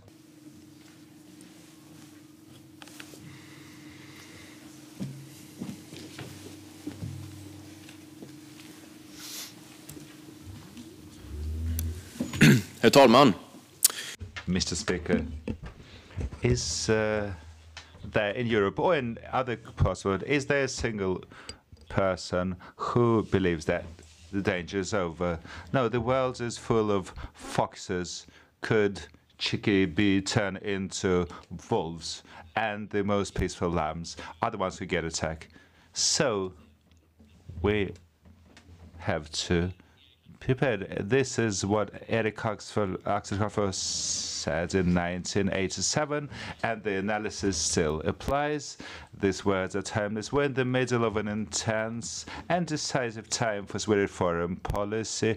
Russia's invasion of Ukraine, violation of international law, and ongoing war, and the Russian attacks on the population are repeated, systematic, significant, and therefore the demands on Swedish foreign policy are different compared to what was the case before. The threats against our country are real today, and the foreign policy is the first line to safeguard against those threats. We need skillful policy. We need a policy which is coordinated with our allies, policy which responds to the modern threat. Mr. Speaker, the government's policy is incomplete. Let's look at the development of the events. The policy of the government has been characterized by late actions, like a will to act constructively. The situation today is that Swedish application for NATO membership is jeopardized due to the government's domestic political shortcuts towards the end of the term of office. And we, being the opposition, we can note today, as we've done earlier, we could have acted, the governments could have been acted differently, might should have listened to the opposition, coordinated actions earlier together with Finland. This would have been wise. In December 2020, the Parliament voted to introduce a NATO option, which would have meant that Sweden, as Finland, could have declared that we decide whether we join NATO or not. Such a declaration would have prepared us for NATO membership. It would have granted us a possibility for the agencies, government agencies, to prepare in a completely different manner than the case is today. The government was against that. They even refused to start broad discussions about Swedish security policies until this issue became unavoidable. Having said this, I would like to emphasize that these discussions were held constructively in the spirit of just before Christmas in December last year. Russia presented its demand regarding new security order, the demands which mean that Russia would decide over security political choices of Sweden and other countries. These demands were published at the same time as the military build-up along the Ukrainian borders was going on. Finland reacted quickly, while the Swedish government was slow, and when the reactions came, it was very brief and incomplete. The Sweden Democrats, other members of the opposition, raised the issue of delivering arms to Ukraine. This was initially rejected by the government. They claimed that it was not possible due to the Swedish regulations, and it took time until the war started, when we in Sweden, with a large majority, could decide to supply weapons to Ukraine. Mr. Speaker, once the war started, the security political discussions between the parties in the parliament started more than a year after we requested that. The discussions were done constructively, but the plans had to be adjusted in order for us to be able to act, and to act more in coordination with Finland. Sweden today is in a situation where Turkey seems at least to delay Swedish membership in NATO. At the same time, the Sweden Democrats have an agreement with a politician on the left flank, which makes negotiations even more complicated. This is a completely unreasonable situation with a political force with domestic and foreign political interest gets an unproportionate ability to influence Swedish security policy. This is serious for a number of reasons. When it comes to the Russian imperialism, nothing indicates that there is a positive development. We see that the contradictions between Russia and West become worse day for day while the war is ongoing. So even if Putin would resign, we don't believe that there will be any positive developments for any foreseeable future. Therefore, we cannot afford an unprepared, poorly coordinated foreign policy. Mr. Speaker, as opposed to the government, the opposition is much more united and which has been in the driving seat, making Sweden prepared for the more serious security political situation which we'll be living in for a foreseeable future. The opposition today is in agreement regarding the advantages of NATO membership, and this was the case since December 2020 with the NATO option. The Sweden Democrats have been warning for the situation for a while. The Russian threat is nothing new. Since 2018, we have warned that there is a Russian threat. We should be prepared diplomatically, militarily. Now the threat is apparent, and we have to conduct the policy to respond to this. Otherwise, we might risk Sweden's future. And we have elections in a couple of months. So the opposition is united in security political issues, as opposed to the government, and the government's base has parties in the parliament who have different standpoints on the issue of foreign policy. We need a government which can act in time, which can act constructively without internal and technical gridlocks. We have showed repeatedly that we are prepared. Our preparedness has to be increased, civil preparedness, military preparedness, and because Russia can learn on its mistakes, create new capacity, which could be a bigger threat against our country and against our immediate neighbors. We're part of the Nordics, the Baltic states, Europe and world, and our involvement should be seen there within NATO. Thank you, Mr. Speaker. And I would like to wish Mr. Speaker and my colleagues, I would like to, and all of you, a happy summer. Thank you. Thank you. The Foreign Minister, Social Democratic Party, Kerstin Lundgren Center Party, Håkan Svenning Left Party, and Fredrik Malm Liberal Party has asked for a rejoinder. Ordet för replik till utrikesministern. First I pass the word to the Foreign Minister. Tack, herr talman. Thank you, Mr. Speaker.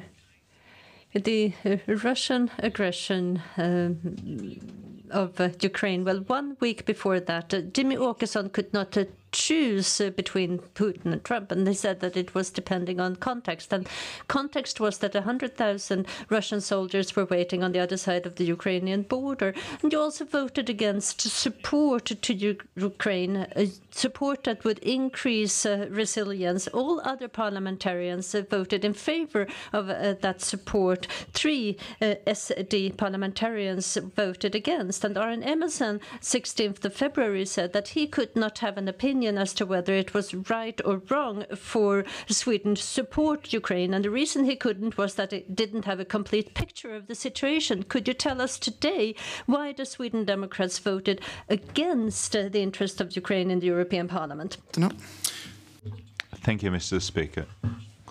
I understand that the Social Democrats and the Ministry for Foreign Affairs want, let me say this. It has been clear, it has been apparent for a long time that Sweden Democrats have taken every step, and in all different respects, in all different contexts, we have tried to make sure that the policy which criticizes Russia and which supports the Western democracy.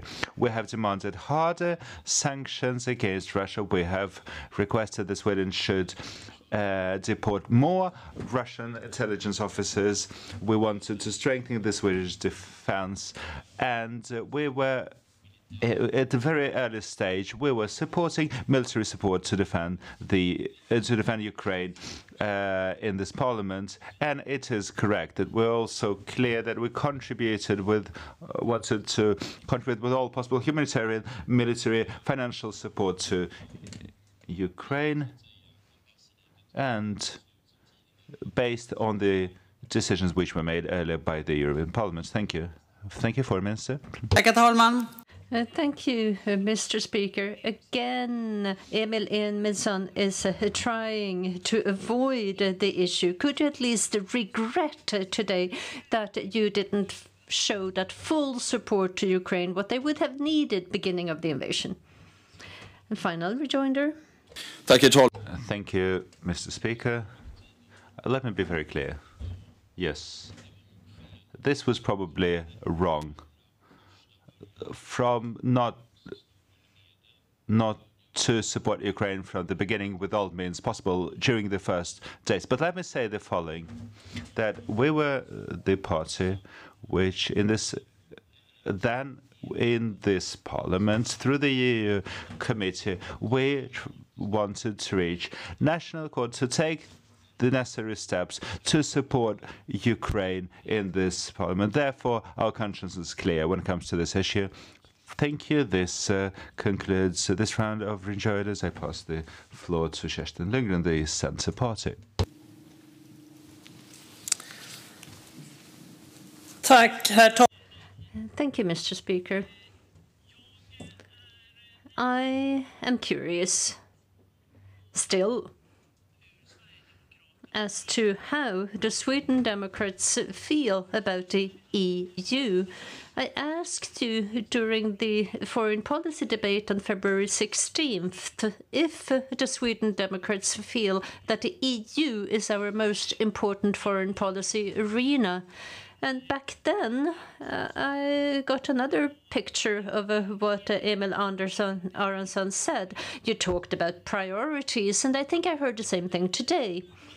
But how much in agreement are you as to what the priorities are to be? Are you in agreement with the Moderate Party, the Christian Democrats, and the Liberal Party? Are you in agreement about the EU not being the most important foreign policy arena? This is very important when it comes to security policy.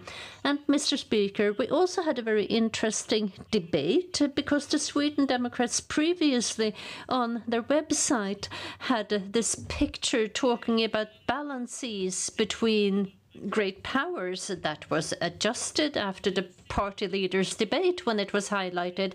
But now, when I go to the Sweden Democrats' website, I read, as a non-aligned party, we shouldn't point to enemies, even if we take part in weapon embargoes and sanctions against certain countries. Mr. Speaker, things might happen quickly, we know that. But after all, we have seen a security policy renewal over the spring, and I do not think that that is being reflected. So what is the actual situation? If I look at your website, the Sweden Democrats, well, they still seem to think that we should be non-aligned. So what applies? Sweden Democrats. Thank you, Mr. Speaker. Thank you, Mr. Lundgren. If we start with the EU, thank you for the questions. It's clear that the EU is one of our absolutely most important cooperation bodies today. It has been proven beyond any reasonable doubt, but at the same time, it's important for me to say and to express that we're part of the Nordic family, Baltic Sea, Arctic, Europe, and the global community, and in this order. So what I mean is that foreign policy is not black and white. We could in parallel, work with important reforms and cooperation in the European Union, in parallel with a long row of reform agendas for the Nordic and for the Baltic cooperation of parliamentarians to grow into improved. So those are not opposites, in my opinion. And it's clear that we are today, we are still a military non-alliance. It's clear. It's also clear that based on our negotiations, based on our security policy positions, my statement today, it's clear today that Swedish Democrats support Swedish membership of NATO, and that was due to the fact that the reality has changed. So therefore, we adjust our positions to the reality and not the other way around. And as I said before, the developments have been fast. When the situation changes, then hopefully we'll become a member of the Defence Alliance NATO. Thank you, Kerstin Lundgren, Centerparty. Thank you, Mr. Speaker. The EU being the most important policy, security policy arena, well, this is something that is key for Sweden, for Swedish security, Swedish foreign policy, and we have been ready to strengthen the EU voice when it comes to foreign security policy. And my question is if that is a stance that the Sweden Democrats are willing to share, for example, to remove the requirement on unanimity in the Foreign Policy Council.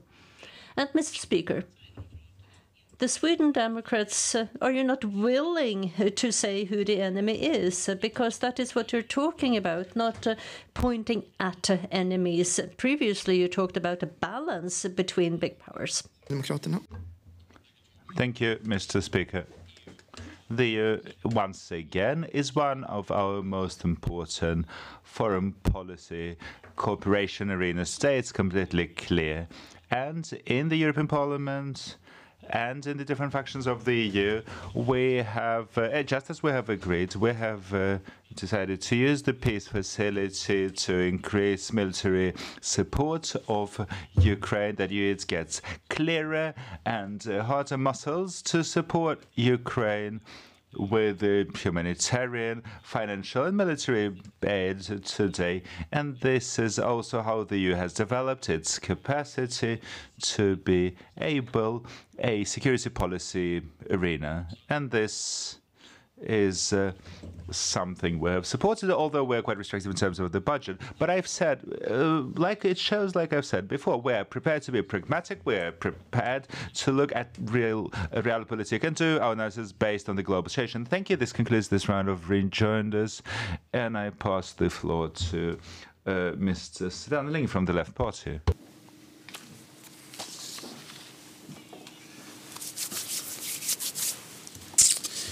Ja, herr talman. Mr. Speaker, Aron Emilsson is talking about this person on the far left, and I do think that you're referring to the non-aligned member of our parliament, Amini Kalapali. And I do think that, well, she might be wild in some respects, but the campaign against her that we have seen the last few weeks from the Sweden politics, that is not from the Sweden Democrats, that is not worthy Swedish politics. But what I am interested in the rhetorics from you is that you're talking about foreign policy interests that you say that she is representing. And what is it? What is it that is so typical for what Amini Kakabani, what she says, because what she's doing is she's fighting for the rights of the Kurds. And she has been doing that, for example, with having an agreement with the Social Democratic Party, not the government. And that has to do with the contacts with the Kurdish party PD in northeastern Syria. And the Sweden Democrats, what are you doing? 2019, you wrote a motion, and in that request you said, for example, example, that there should be an increased support to Kurdish areas, and then you're referring to Syria among other places. And you've also written yourselves that today one of the most successful opponents of the Islamic State is PKK and their branches. And you've also highlighted the Kurds as being an important people. So I do not understand. You're so mad at this member of parliament because she didn't go along with your vote of no confidence. Is that is? Or have you changed your political opinion? You used to think that we should support the Kurds in their efforts to build a democracy. And is that something that you have completely changed? Have you changed that opinion? And thank you, Aron Emerson. Thank you, Mr. Speaker, and thank you, Håkan Svenning, for your question. Yes, that's correct. That just as Mr. Svenning is saying that we, for a long time and quite extensively, we have shown and we expressed our support for the, not the least for the Kurdish minorities in Turkey and other countries, right, for self-government rights, for democracy, promoting work, human rights. And this hasn't changed. Naturally, our approach to this is that democracy, proposing work for human rights, work and defense against the brutal warfare by ISIS. This has been essential, this has been decisive, but it is also the case, which I emphasized during my address. It's completely unreasonable, no matter what domestic or foreign interests, if you can put it this way, what this is about, and with respect to which country, that this locks Sweden during vital negotiations, which are decisive for the Swedish ability to build security together with the other countries during this time until we become members of NATO. And what this is about is that this jeopardizes not, or there is a risk that this question becomes a part of the game of negotiation, not only during the Swedish application procedure, but also between the greater powers, and could create pressure on Sweden on issues which were not even up for discussion in terms of security policy or on the eve of the NATO application. It could deal with interest and legislation which deal with other issues in our country, and this could be dictated, and Swiss Social Democrats jeopardize Swedish security policy with a political independent MP. This is not reasonable. Thank you.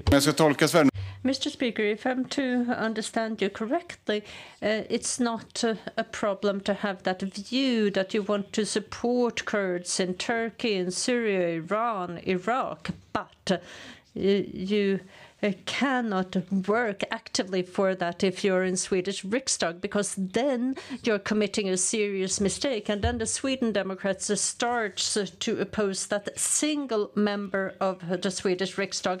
Well, I do not believe that this is the right thing to do, and there are many who are critical towards Morgan Johansson, the Minister of Justice, but you started the vote of no confidence. You, the Sweden Democrats, you put this non-aligned member of the Riksdag in that position. You did that. She didn't do it. You initiated it. And then you see that it fails. And then you try to blame anyone and everyone else. You do not want to admit to having made a mistake. You created this chaos, no one else. Final rejoinder. The Sweden Democrats. Thank you, Mr. Speaker. I would like to claim that there are no doubts whatsoever that Morgan Johansson's work as a Minister of Justice has been reprehensible, just as my colleague admits here, and more or less 50% of the Riksdag, 50% of the MPs expressed their unhappiness about the failed ability of the government to maintain domestic security and to improve the security and safety for the common man. And this is what should be dealt with in this chamber. But this shows on some level that when the government leans, when is supported by a very low number of seats in the parliament, a vote of no confidence against Morgan Johansson as the Minister of Justice. It couldn't be. This can be used to. They cannot be used to. Shouldn't be used to protect Swedish security in the long term.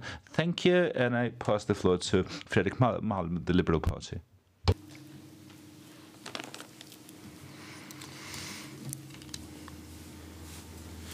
Tack så mycket. Thank you, Mr. Speaker. The support for Vladimir Putin and the Russian Federation and their invasion of Ukraine is the strongest in different extreme environment, not the least where we see conspiracy theories and also within the radical right. And also maybe the radical left. But, Mr. Speaker, the Sweden Democrats have quite a responsibility, but because for decades they have been the strongest political representative in Sweden for several of these environments. This has been the party that has fueled these ideas and who have harbored individuals with these stances as members, active members and voters. And the last few years, the Sweden Democrats have also expelled quite a few members, even members of the Riksdag who have then become non-aligned because of their opinions. And you have expelled these people hesitantly many times after them having been exposed in media, for example. But it never ends. We have new cases where you're thinking about expelling people all the time. And this must be a problem with ideology. This idea that globalism is threatening nations. Well, you have that at all different levels amongst the Sweden Democrats. And we see what you write about Annie Lööf, for example. If you read these right-wing extremist sites, then Putin is described as a good person. So that is your type of thinking. That is your world view. So my question is, can you guarantee that no friends of Vladimir Putin will become members of the Swedish Riksdag this fall? Arne Emerson. Thank you, Mr. Speaker.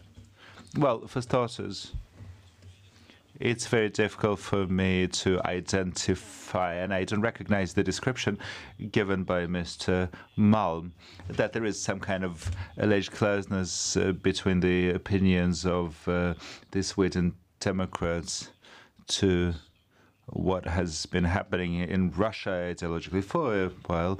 So it's this is not the view I share. I've spent a lot of time before I became member of the committee, but several years prior to that as part of the work with the Nordic Council and together with the chairman of our party, Jimmie Åkesson, we have said for many years we are noting a much more aggressive imperialist, expansionist Russia led by Putin, which is directly dangerous to Europe and to Sweden. And we have requested stronger sanctions against Russia on several occasions, that Sweden should once again deport several intelligence officers, which create higher risks to our country in the past 6 months. And we should also strengthen the Swedish defense due to the threats from Russia. And also we made a proposal to recognize the hunger caused by Stalin in Ukraine as genocide. And we wouldn't have taken all those steps, we wouldn't have believed in a principle that we're social, conservative party with we're responding to Russian threats, while the different governments of different political leanings said that we have been saying that we don't need any higher defense capacity, we don't need any more security against Russia because the threat is gone, the historical threat is gone. And now we can see that we see clearly that this is not the case. And I don't believe that you're part of Sweden Democrats if you candidate to the parliament and believe in Putin's Russians. You shouldn't do that. Thank you. Tack så mycket. Well, thank you, Mr. Speaker, and thank you for that reply as well. No. Well, I guess that is a good thing to not become a candidate for the Riksdag if you want Putinism to be part of the exercise of power in Sweden. But if we look at the last 2 periods of office, I think we have 5 Sweden Democrats who have become non-aligned members of the Riksdag. And Mr. Speaker, this is the problem with parties that appeal to these right-wing alternative environments, because part of the bargain is that you get these individuals also towards the top of the party if you use the type of rhetorics that enhance these types of thoughts where you in the end will support Putin. So I want a reply. Will we have Putinists attempting to get into parliament? Thank you, Mr. Speaker. I trust in our civil servants, our elected representatives in our organization on the national level, on the municipalities, and they will do whatever is required to avoid Putinists entering our list, and hopefully in the public bodies in general. And I hope this applies to all the other parties, because unfortunately we've seen expressions of these opinions along the entire political spectrum in different public sessions, in the municipalities, in the regions, in the parliaments, members of different parties. This is unfortunate. We will take our responsibility to make sure that this risk is not present. We will make sure that we can have a stable, a united Riksdag during the next term of office. Thank you. Därmed var det replikskiftet avslutat. And that concludes that set of rejoinders and all rejoinders on Aron Emilsson's address. And we continue with the speakers list. And the next speaker is Kerstin Lundgren from the Centre Party. Please go ahead.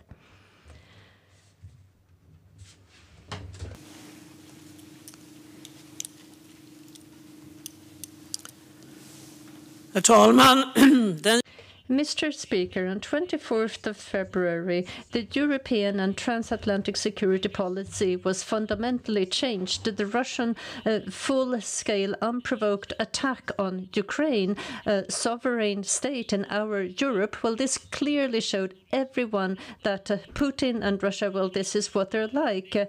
No respect for international law, agreements that have been made, or promises that have been made. And everyone is now redefining the security policy, the Russian policy. We are strengthening our defense. And as soon as possible, we will spend 2% of our budget on defense. And Russia is the aggressor. And Europe is now again experiencing a big aggression, a war. The Ukrainian people have experienced this brutally. And they have experienced it before. 4 or 5 million Ukrainians died during Stalin. Other states were occupied as well, and they have experienced that oppression and that cruelty. And this is what we've seen in history, and this is what we see today as well, where Putin is looking towards independent states. He wants to recreate the Russian Empire. And that Soviet Empire ended some 30 years ago, and there was an opening for a peaceful coexistence, but that door has now been closed again for the foreseeable future. We have warning bells that have been sounding: Russian oppression, Russian occupation of Georgia, 20% of the territory there, but many didn't want to listen to those warnings. Instead, we encouraged Putin, and after 8 years of war and annexation of Ukrainian territory, we now see the next step. And here as well, with the doctrine of Black Earth, well, that is what they're trying again. This is a war against democracy and all states' right to have sovereign decision-making. This is a war against democracy, the values that we cherish, that is the foundation of our welfare. And this is a war between autocracy and democracy. On the 16th of February this year, 8 days before the latest invasion, I talked about this in the foreign policy debate, and I would like to refer you to that. I talked about how Putin is building an empire. I talked about the oppression in Russia, the propaganda machinery, how facts, reality is falsified, how opponents are being silenced. And Vladimir Kara-Murza, this brave person, has been apprehended twice and has been poisoned, now imprisoned. Democracy is under threat.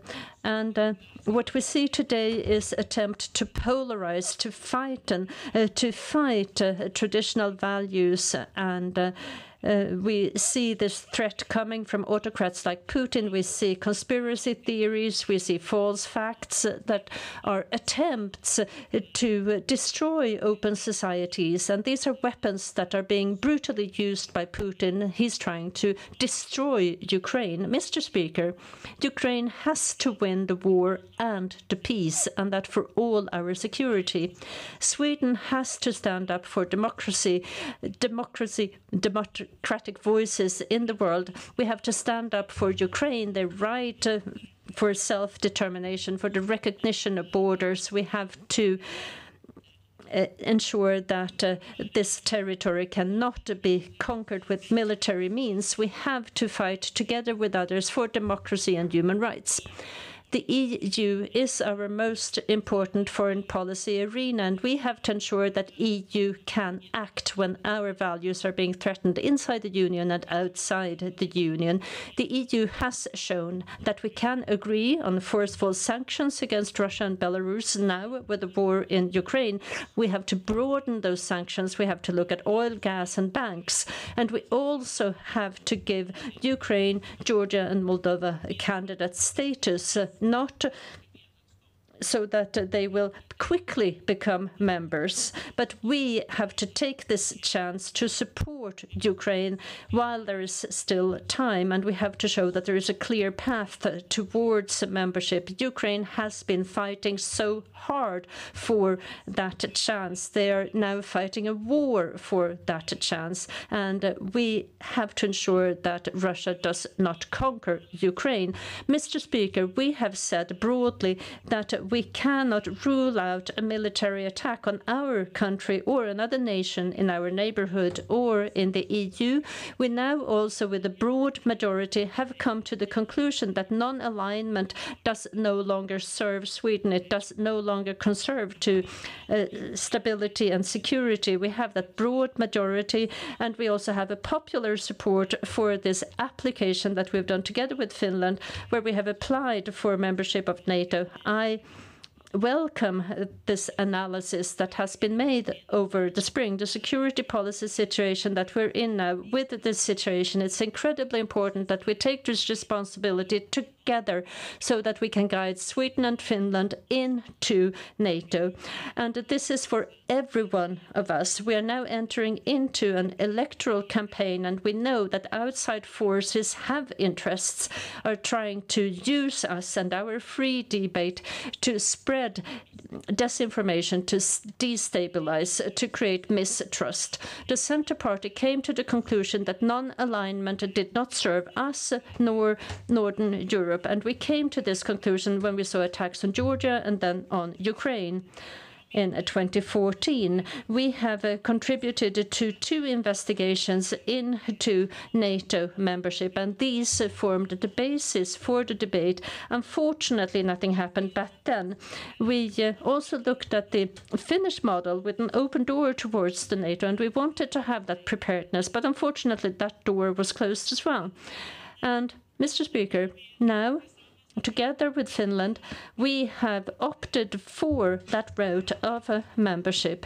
We're fully aware of the fact that it might take time, but we also know that there is a clear will that Sweden, together with Finland, should be able to contribute fully to a stronger NATO for all its members. And we stand up for security policy with solidarity, with respect for all members, and for the fundamental values of NATO based on the UN Charter on democracy, individual freedom, and the principles of rule of law. Mr. Speaker, in the security policy debate on February 16th, I also highlighted the importance of developing the cooperation in the Nordics. And I talked about how important it is with women's rights being human rights, and that we have to have a strong voice for women's rights in our foreign policy. I also talked about climate issue, and that we cannot forget that we have a security threat there as well. And I also talked about how important it is with foreign development aid reaching 1%, that is also an important part of the foreign policy toolbox that we have. And thank you. Thank you. And we have a rejoinder requested by Hans Wallram and Ann Linde. First we go to Foreign Minister Ann Linde. Madam Speaker, the Non-Proliferation Treaty and its review conference will take place from the 21st to the 6th of August this year, after having been postponed a number of things because of pandemic. I intend to participate with some MPs, such as Lundgren. Of course, the ongoing war in Ukraine and Russia's actions and the changed security situation will impact both the preparation and the carrying out of this conference. Precisely how, it's too early to say. But what kind of objectives can Kerstin Lundgren and the Centre Party see as being relevant before this conference about the Non-Proliferation Treaty? Thank you. Kerstin Lundgren, please. Thank you, and thank you to the Foreign Minister as well. Yes, it is important that this conference takes place after now having been postponed several times, and after the war where nuclear weapons are used as a threat from Russia.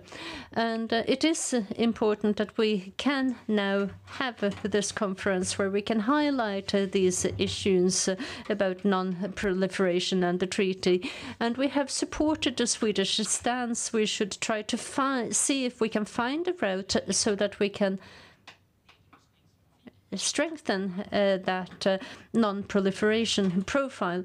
And here, I hope that this will not be a total clash between those who will be present, but that this is something that will bring us further, because here there is a risk that we will not have a treaty. And that is what we have said on the treaty on the ban, and that we should not have an NPT that is used to block or ruin the only shared agenda that we have between nuclear powers and the rest of the world. And that is our first priority. Thank you. Thank you, Madam Speaker, and thank you, Kerstin. We have, on behalf of the government, been working towards gaining success in disarmament, but also through our Stockholm initiative for nuclear disarmament, with 15 additional countries backing it.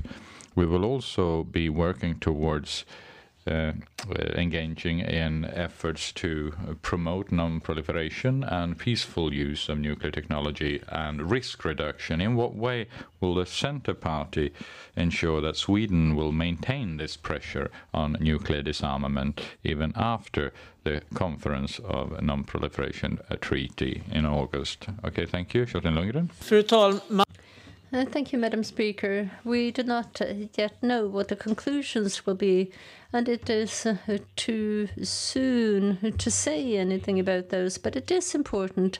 And this is also in the founding documents of NATO, where there is this wish for a nuclear-free world. So to try to find a way to go in that direction, of course, that is key for us as well.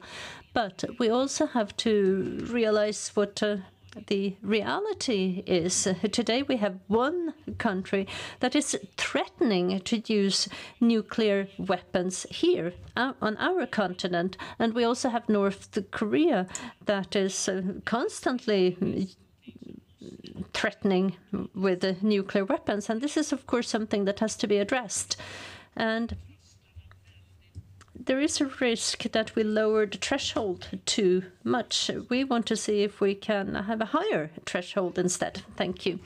That concludes that set of rejoinders, and we continue with Hans Wallmark from the Moderate Party.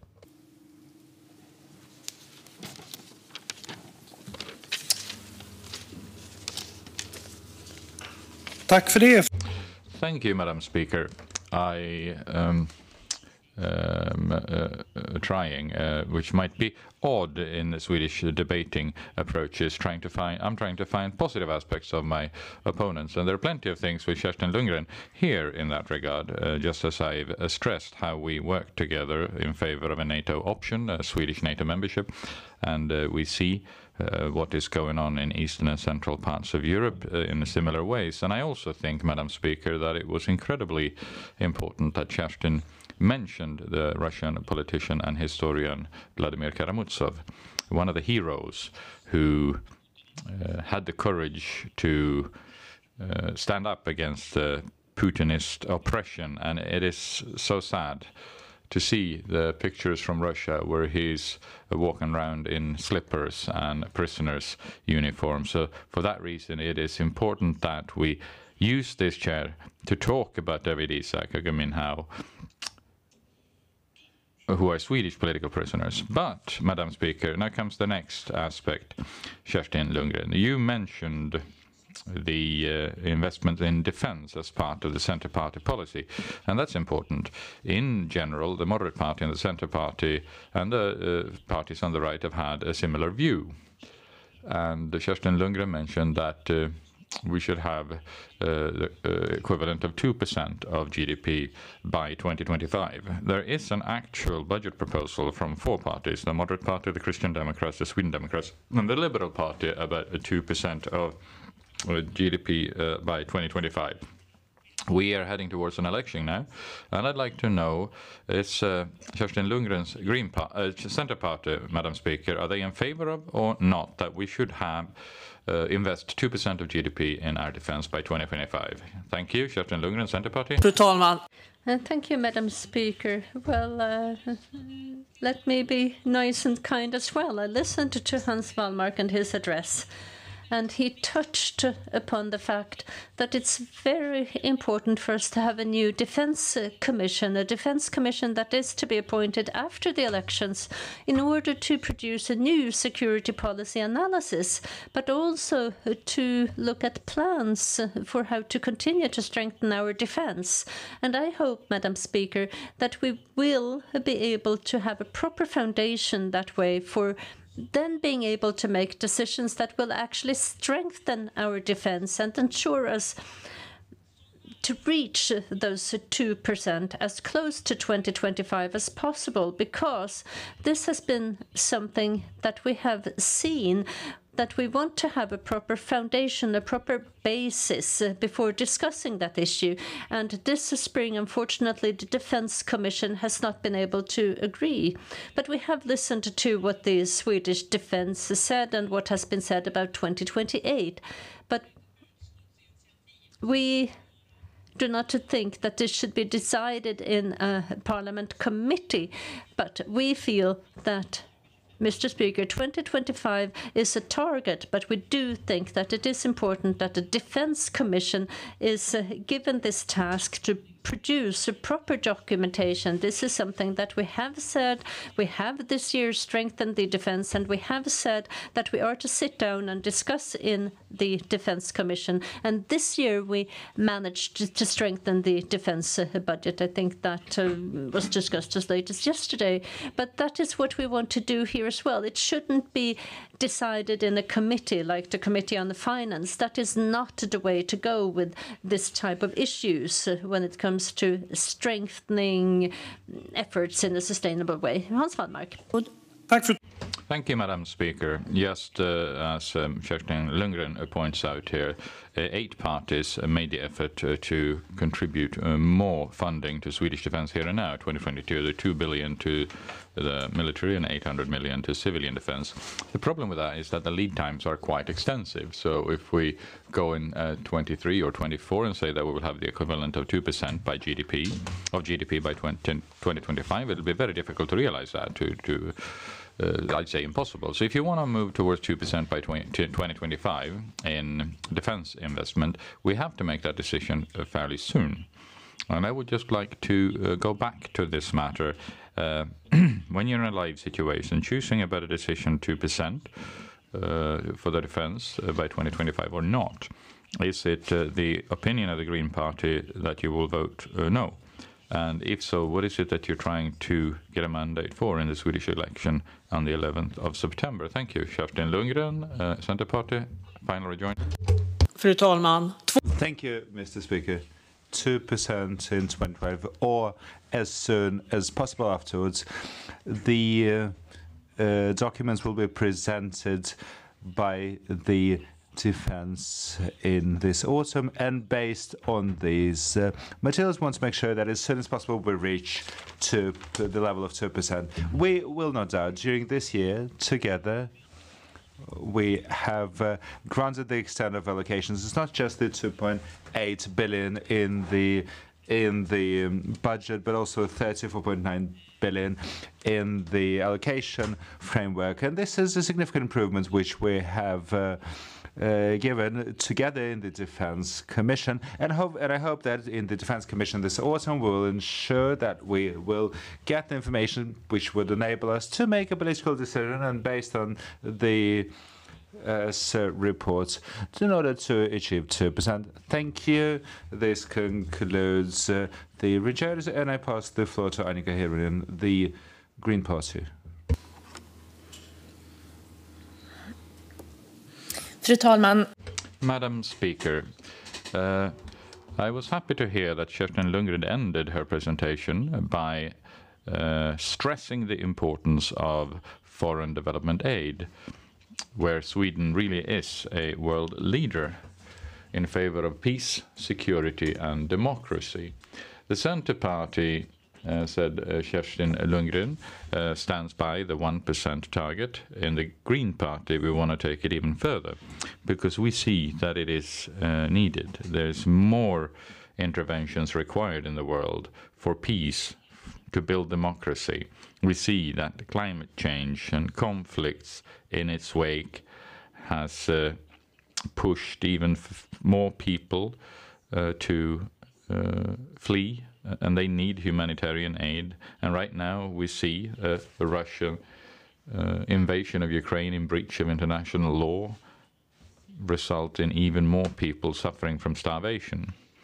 And that's why we in the Green Party want to increase the share of the GDP for foreign aid to 1.25%. We would also like to minimize the deductions done by Sweden that government most recently decided on in order to finance refugees in Sweden. And I want to ask, what is the Centre Party's view of the opportunities to move forward and increase the scope of our foreign development aid to 1.25% and to minimize foreign development aid?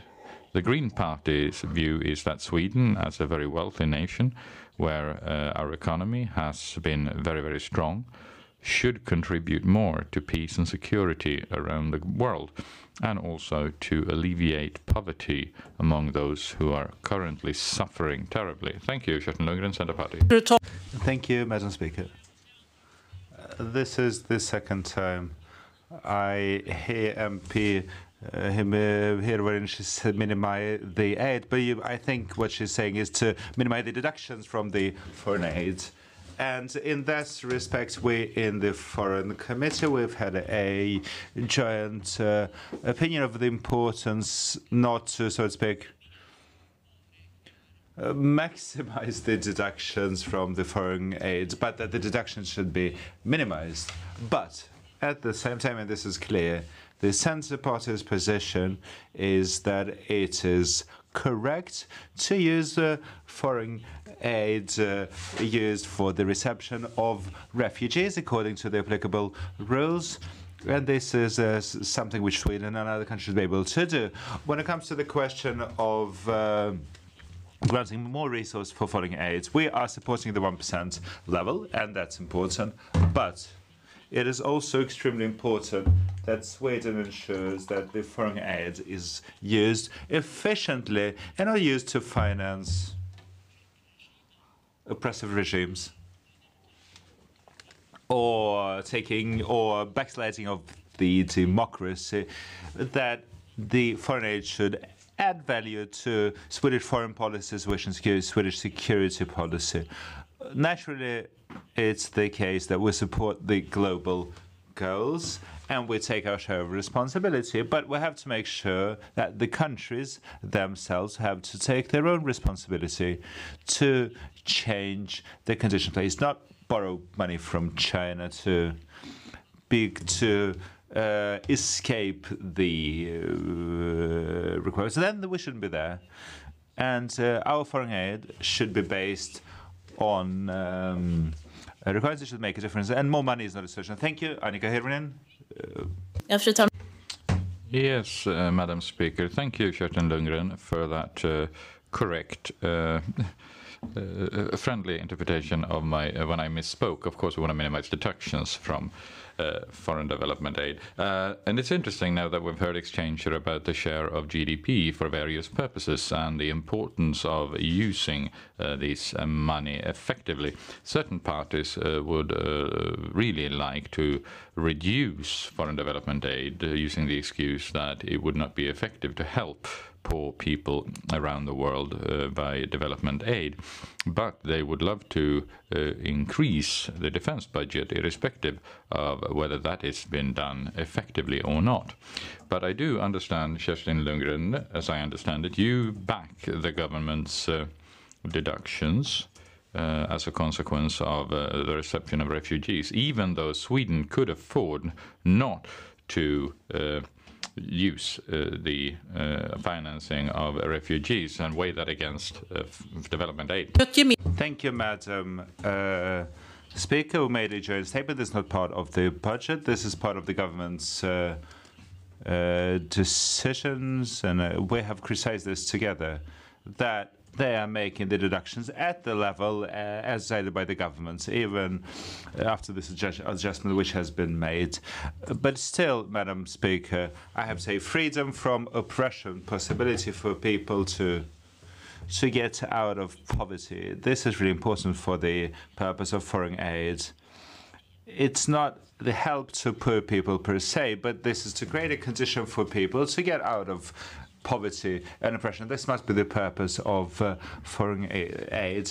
And we have leaders in countries who oppress their population. We cannot finance these leaders' budget by helping indirectly. And we have to become much more clearer when it comes to our foreign aid. Thank you, Madam Speaker. And this concludes this round of rejoinders. Back to the list of speakers, and the next speaker is Håkan Svanling, Left Party, please.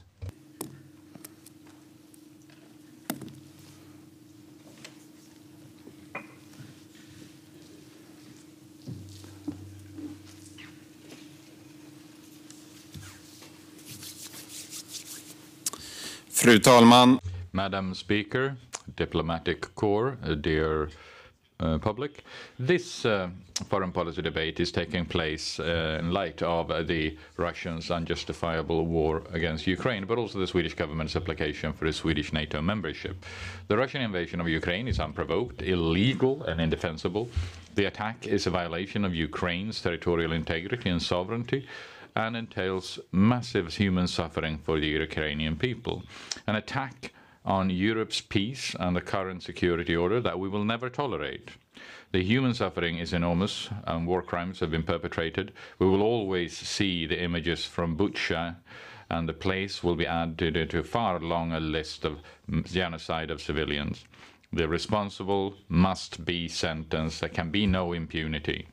Our support to Ukraine will continue undiminished. The war, if Putin wants it, will continue for a long time. Still, for that reason, our support, both humanitarian, civilian and military support, is important to maintain the strong will of the Ukrainian people and not let the war criminals win. Madam Speaker, the Social Democrats have put us in a very serious and sensitive situation from a security perspective. One day after the party changed their attitude to Sweden's more than 2 centuries-long non-alignment, they applied for a Swedish NATO membership. The application was submitted without any real public discourse or thorough analysis. Of course, it was applauded by the NATO-enthusiastic right-wing parties, where the Sweden Democrats last spring took the opportunity to change their opinion. That the application was rushed. We've seen over the past 4 weeks after the euphoria settled. Yes, many of our neighboring countries have quickly said that we share a common will to defend Sweden and the Nordic region. At the same time, the arguments against an application for NATO membership have been confirmed one after the other. It's become clear that NATO is not a defense alliance alone. It is a political partnership, a partnership that also includes despots who do not share our values about democracy and human rights. Madam Speaker, in October 2019, a unanimous parliament made sure we stopped arms exports to Turkey after a joint initiative by me and the Left Party and Fredrik Malm from the Liberal Party. The initiative came after Turkey attacked the Kurdish region of Rojava and Afrin in Syria. The decision was one of Ann Linde's first major decisions as a foreign minister and meant that we stopped a number of arms deliveries to Turkey. The decision bothered President Erdogan at the time, but now he's dusted off his anger and presented a list of 5 demands on Sweden. All demands are, of course, unreasonable for democracy. One of these demands is that Sweden should lift their decision about stopping arms export to Turkey. The Turkey interprets this decision as an embargo, which is wrong, of course, as Sweden never has embargoes on their own, only through the EU, and there was no agreement in the EU in the autumn of 29 regarding an embargo. But the Inspectorate of Strategic Products on the 15th of October 2019 revoked all export licenses concerning selling of arms or munitions to Turkey. Well, what is the government doing now?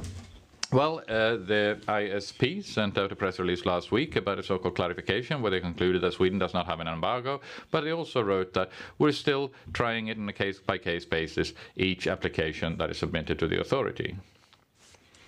This, in spite of the fact that ISP earlier revoked all previous export licenses. Is this the government adapting in order to accommodate Erdogan? Madam Speaker, Sweden should not export any arms to Turkey that can be used in unjustifiable wars against Kurds and other minorities in the Middle East. That is something our foreign minister should clearly state. Madam Speaker, and another demand, Erdogan demands that people that he considers are terrorists should be deported to Turkey. A list of 30 people or so have been presented, but it's not terrorists on that list and extremists. These are Kurds and members of the opposition. They're Kurds who risk being imprisoned and tortured when they arrive in Erdogan's Turkey. Kurds who have been fighting for, been involved in, written about and debated the situation of the Kurds around the world. Today, the Swedish security services, SEPO, is far too extensive as a partnership with the Turkish security service, MIT. As many as 50 Kurds have been deported to Turkey since the deportations started in the summer of 2020. And when I read what kind of questions the Swedish security service asked of these people, I wondered if it was Swedish or Turkish security service who'd written them. It's in light of this partnership, with this collaboration, is particularly noteworthy that the acting security services director traveled with a 5-man delegation that represented Sweden in the negotiations with Turkey. What was he doing there? What was he supposed to negotiate? How many Kurds or Gulen supporters will be deported now? Madam Speaker, Sweden should never negotiate using people's lives and rights. Those who have sought protection here shall be given protection here. The government must stop this shameful deportation, and that is something our foreign minister should clearly state. Madam Speaker, on the 17th of April, Turkey opened another military offensive, not only against Syria this time, but against Iraq as well. As usual, Turkey used their terrorist and PKK card, but the truth is regular civilians who are impacted when their villages are bombed, their forests are burned, and their agricultural land destroyed. But not enough with a military offensive. Erdogan also threatened last week to open yet another front in northern Syria, in regions dominated by Kurds and other minorities. This is a plan that he's talked about many times, about creating a 300-kilometer wide zone to which he will send back Syrian refugees, a plan that the international community must condemn and never accept. Madam Speaker, Turkey should not violate other states' territory in breach of international law. That should be condemned strongly by Sweden, the EU, and the rest of the world. That is something that our foreign minister should state. And right now, regime-controlled media in Turkey is currently disseminating what we in Swedish would call absolute rubbish. According to the Turkish despot, Erdogan, there are several MPs from different parties in the Swedish parliament that are controlled by PKK. This is, of course, not true. This is only because Turkey is opposed to Sweden's NATO application. This is a perfect example of how Erdogan's regime is working to disseminate their narrative by mudslinging officials elected by the people. Turkey is trying to create division and apprehension in Sweden. Madam Speaker, this must be condemned, of course, by our foreign minister, as she did on the 27th of May.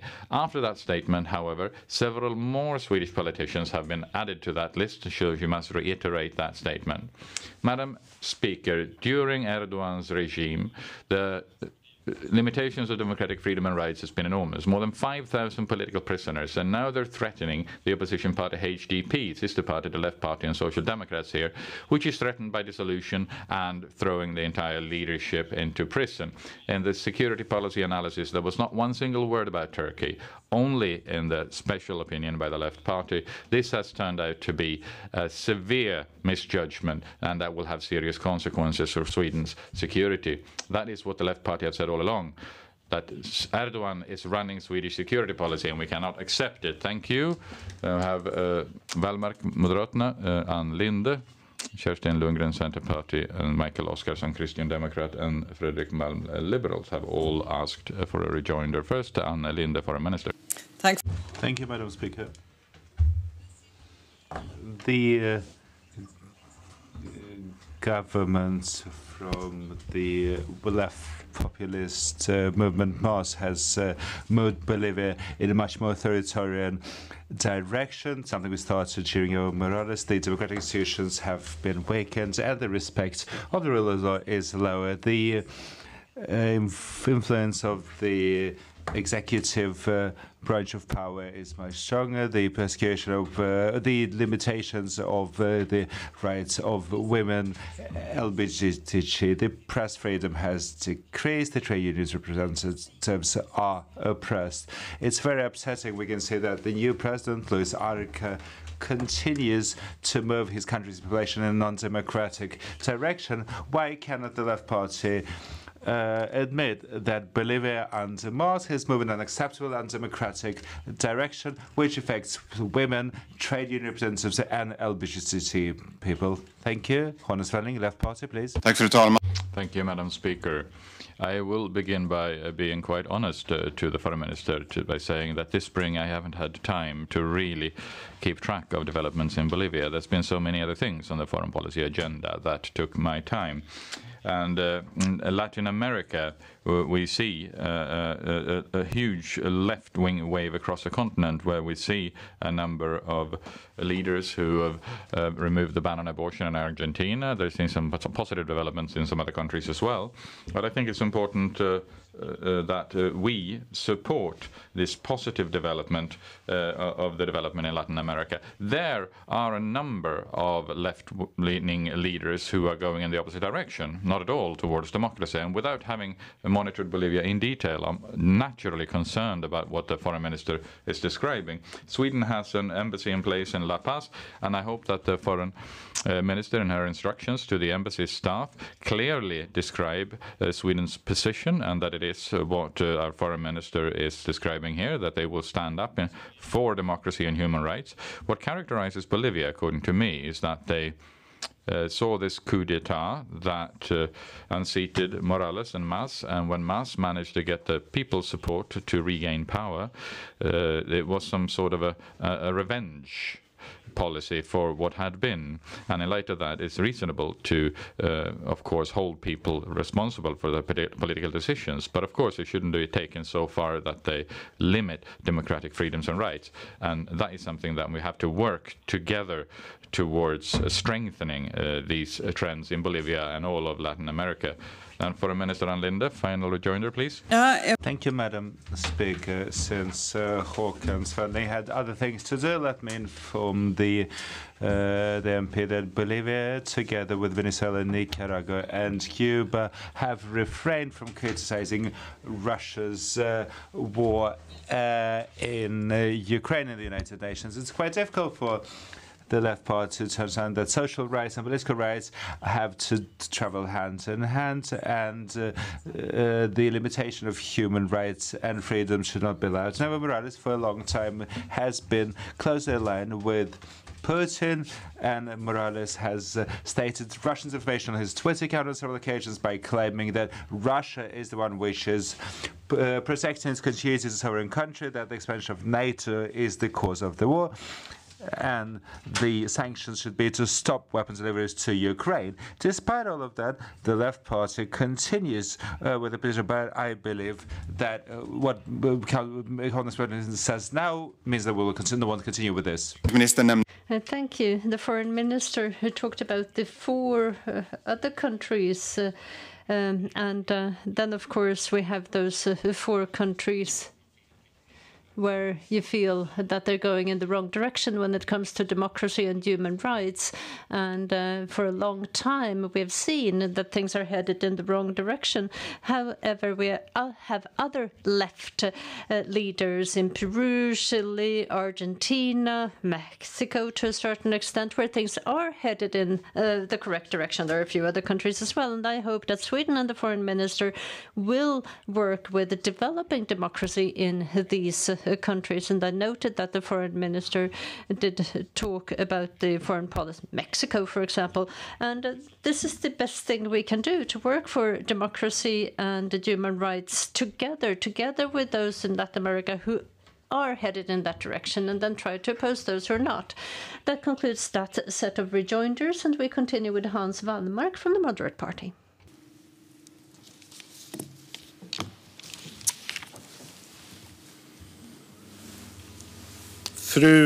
Madam Speaker, I've got to say initially, but it was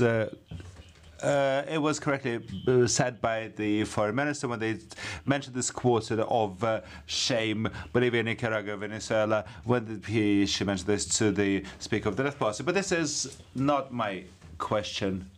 I would like to praise you. I believe that the Left Party is quite clear when it comes to a lot of issues where we have different opinions, which is okay. NATO is an example where the Left Party and the Moderate Party have been the two opposing poles in the Swedish Parliament, and now the Social Democrats have moved over from the Left Party's side to the Moderate side, supporting Swedish membership in NATO, which is good. On the other hand, the leader of the Left Party is clear. If there would be the Left Party want to create a government of which the Left Party is a part. The Green Party have said that they want to have Green Party if they Left Party, Centre Party and Social Democrats to forming a government. My question is, Madam Speaker, in a government, collective decisions are made. Security policy is one of the most important issues for a government. Will the Left Party in such a government, will it support the Swedish membership in NATO, or will it be against? And there are reasons to believe that they will be in the middle of the ratification process, which will take several months. Will the Left Party, no matter whether they're part of the government or not, will the Left Party try to convince other countries, other members of the parliaments in the other countries to support Swedish application, supported by 6 parties, or will be you working against that? These are my questions to the Left Party, Madam Speaker. Thank you. Håkan Svenning, Left Party, please. Madam Speaker, I do not want to speculate on what will happen after election. It's important that voters first have their say. We have 4 parties on the red-green side, and we haven't fully been informed about what a possible government would look like. And it also depends on the voters and what parties they decide to vote on. That will show where we have the different strengths on that side. And then after that, we can decide on a composition of government. I do not want to preempt, but of course the left will have requirements for a future government coalition. And for example, what we see now with the foreign development aid, that would never happen if we were in government, and also delivering weapons to Turkey, same thing. But it's very difficult to speculate as to what would happen if there were to be a proposition on NATO. But we will vote against the ratification agreement in the Swedish Riksdag, and that is because we feel that this is not beneficial from a security perspective. And this is something that we've been discussing for a long time in and outside of this chamber. But when it comes to other countries, I also want to say that left, we feel it's important that other countries can show their support to Sweden and also support the Swedish application. We haven't asked our sister parties to oppose our application. We do feel that, well, one has to understand that this is an application from the Swedish government, and this should not be an issue of what the left and the moderate party are discussing in the Riksdag. It's for other parties to decide what they want to do, and we welcome them to vote for Sweden becoming a member, even if we are against. It's up to them to have an opinion. Thank you. Hans Wallmark, please. Thank you, Madam Speaker. I think we should focus a lot on the last part, and it's an honourable by the left party that you don't work against the interest of our country. I can confirm I met a representative of the sister party of Left Party in Greece, and they were fully supportive of Swedish membership in NATO. And in several parliaments, they say 100% will support, and the at least reformed communist parties, reformed left parties, whatever you want to call them. But the best way to avoid left party in the government is to make sure that this side doesn't get the majority of the votes. But if they will get the majority of the votes, and if the left's party desire to become part of the government will come true, it's not only, it's about giving instructions to NATO to use a government every day. My question is, will the left party change their position before the elections or after the elections day, depending on the results of the election? Thank you. Håkan Svenning, Left Party, please. Thank you, Madam Speaker. Let me start by saying that I cannot present any guarantees when it comes to what other parties in other countries will do and whether they will oppose a Swedish NATO application. But I described how we will act. And when it comes to government collaboration, it's very difficult to speculate on what a possible future government would do. But for security policy is part of what the government is working with. We have collective decision-making in Sweden, and I assume that that is something that we would have to negotiate in a possible government coalition. If we look at other countries like Norway, Finland, where we have the left party present, well, we've seen that they've been able to be part of such political agreements between the left and other political parties. And I hope that we will be able to do the same in Sweden to safeguard Sweden. I don't think that we'll have any problems. Thank you. That concludes that set of rejoinders, and we continue with Aron Emilsson from the Sweden Democrats.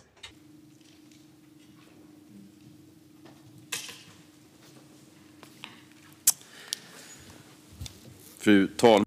Madam Speaker, when Håkan Svenning asked you to tango, I accept the invitation. So the Left Party, they have resisted for a long time, but I would accept that 2% of the GDP should be financing the defense. For a long time, they wanted to decrease the allocations to the defense. They're against NATO. And there is line that Sweden should introduce a number of limitations when it comes to cooperation with NATO. You've seen the reservation made by the Left Party in the report and the analysis.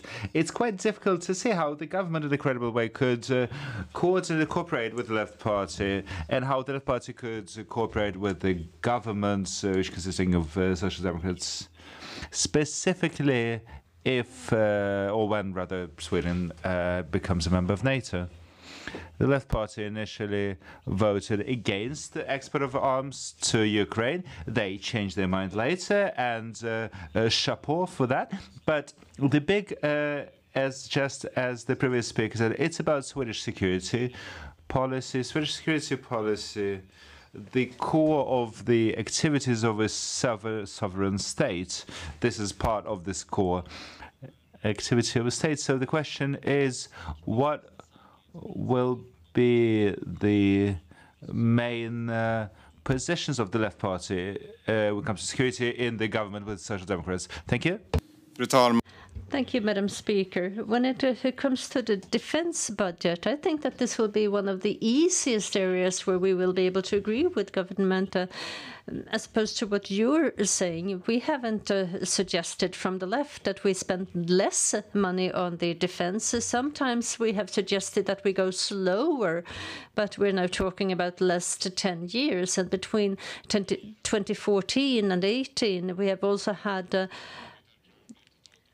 4, or I guess in total 8 or 10 budgets and amendment budgets where we have increased spending for the defense together with the government. So the left rather has been one of the contributing factors to us being able to increase our defense capabilities. And if we broaden the picture and talk about collaborations with NATO, security policy, etc., of course, this will mean challenges. And this is something that we will have to discuss. And that will be for a future government. But we have been very clear that we want a nuclear-free weapons world, and we will put pressure on the government in that respect. We're going to discuss that later on today. And that is a debate that is important to have. And I do think still that the Social Democrats are very unclear when it comes to how they combine these facts, that Sweden wants to become part of a military alliance that uses nuclear weapons. And is this a new part, a new component of our Swedish security policy? We haven't really been able to highlight this issue. We've been discussing it, but the only thing that we hear from you who want to become members of NATO, you say that you do not want nuclear weapons, but we haven't heard anything from the government until way back, 1981. Thank you, Aron Emerson, Sweden Democrats. Thank you, Madam Speaker. Håkan Svenneling mentioned that it's important that other countries can support Sweden when it comes to all security threats. And the Left Party has said earlier that they want to discontinue the host nation agreement with NATO. They want to stop the Swedish cooperation with the European Defence Agency. And this was some other treaties. This would decrease Swedish defence capacity in a very serious situation. We've have this assessment of the Swedish Armed Forces, the assessment by other Swedish agencies that this in all the best thing possible for Sweden today is to cooperate within all forums in NATO in order to safeguard the country's security. And I'd like to remind that we were the party that wants to have the wording that military non-answer. Thank you. So the Left Party could put the Swedish situation. Thank you. Håkan Svenneling, Left Party. Thank you. Madam Speaker, the left, we've always been clear about the fact that we want to collaborate with everyone who wants to defend Sweden, Swedish territory, Swedish people. We need to do this together with others. We're not saying no to that, but we want that proper legislation so that we can get support from other countries if the government decides that that is necessary. But it is important that we have that Swedish self-determination, and that has been important for the Sweden Democrats as well before, but now you have abandoned that rhetoric to fit into the right-wing bloc and also be in favor of a NATO membership. I'm not afraid of us deteriorating our defense capabilities. We need to have exercises together with others. We need to work together with those who are willing to defend NATO. But NATO, that is an alliance where we also have dictatorships, and that is why I'm against. I'm for Swedish safety and security. That concludes that set of rejoinders, and we continue with Kerstin Lundgren from the Centre Party.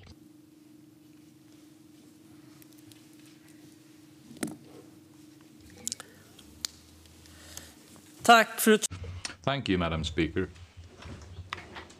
I was somewhat interested when I was listening to the contribution by Håkan Svenneling to hear where he would set down. I heard nothing about a referendum on the NATO membership, and I'm a little bit curious as to whether that's a matter that is still being argued by the Left Party and will be argued during the election campaign, or whether that's something that the Left Party has abandoned. I'm also curious because we had a discussion earlier in the foreign policy debate about NATO, and we had an impression of the Left Party really wanting NATO to be dissolved. And is that a position you maintain? Because if so, I think you would greatly benefit by referring many of the incorrect statements that come from Turkey about Sweden. Because I did listen, almost entire contribution was about this, and I was a bit surprised, Madam Speaker, because it really should focus on how we in Sweden can strengthen our security, and I didn't hear much about that from the Left Party or Håkan Svenneling in his contribution. So yes, I'm curious, dissolving NATO or not, referendum or not, before the upcoming election. These matters that you will be arguing in favor of. Thank you, Håkan Svenneling, Left Party. Madam Speaker, many times I've been criticized when I have talked about how forced and hurried this debate has been, and the last 4 weeks with a diplomatic crisis with Turkey, I think that this has shown that there is a lack of debate. We have arguments against a Swedish NATO membership that comes after the government has handed in the application. Then you start to have these explanations as to how to work in an alliance together with Turkey. I still think that a referendum would be proper, and the reason for this is that here in the Swedish government, in the Swedish Riksdag, we still haven't taken a stance on whether we should become members of NATO or not. It's the government that submitted the application, and we have the majority where we have it in the Swedish Riksdag. And I do think that this is just as important as nuclear, pensions, EU membership, the euro, other issues where we've had referenda. And I think that that would also be an opportunity to explain the arguments for a NATO membership. And if a referendum would give us a yes, then I would definitely accept that. But what is sad, what is regrettable, is that the Swedish population hasn't been able to have its say. And I think that would have been a good thing, that at least one had that chance, at least in general elections, to decide what you think about parties that just changed their opinion, for example. But with dissolving NATO, well, that is something that we have in our party program that is still in place. It's quite old, that wording, And it is about, among other things, that, well, we wanted to write a new party program, but then we had a pandemic and it was difficult to work with this. So factually, yes, it is correct. But in practice, it is impossible for the left in Sweden to do something about this. Final rejoinder. Thank you, Madam Speaker. I heard, I think. But I'm asking, what will the left party do? Will the left party be arguing for a referendum? And I do recall that we've had referendums about the EU, as you mentioned, for example. But that did not mean, Madam Speaker, if I remember correctly, that the left party changed their mind. The left party still felt that we should leave the EU for quite some time. Now they have changed that stance. Or do you still believe we should leave the EU? And that makes it interesting to say that a NATO membership, if we get a referendum, I will accept it, just as I accepted our EU membership. Well, Madam Speaker, that sounds so-so in terms of credibility. And then to the matter of how disseminate the message from Turkey, because it's important that the left party doesn't turn into Erdogan's friend or tool in this situation. Fru talman, vi avser... Madam Speaker, we continue to work for a referendum, and that is the message that we will have leading up to the elections. And you have other things in your election campaign, but I think that you confuse things with what we feel and what we think about the results of a referendum. It's not like we happily joined the EU, but anyway, we understood that the majority of the Swedish population was in favor, and that was why Sweden applied for becoming a member of the EU after that referendum. And we should have done the same thing with the Swedish population saying no to the EMU. We never had any agreement there between Sweden and the EU. And if we are to interpret rules the way they're written, we have to join sometime in the future. So one didn't respect the Swedish population there and its decision. And same thing with the nuclear power. But there are differences between what we think and what we do. Thank you. Thank you. That ends the exchange. The next rejoinder is Mikael Oskarsson, Christian Democrats, please.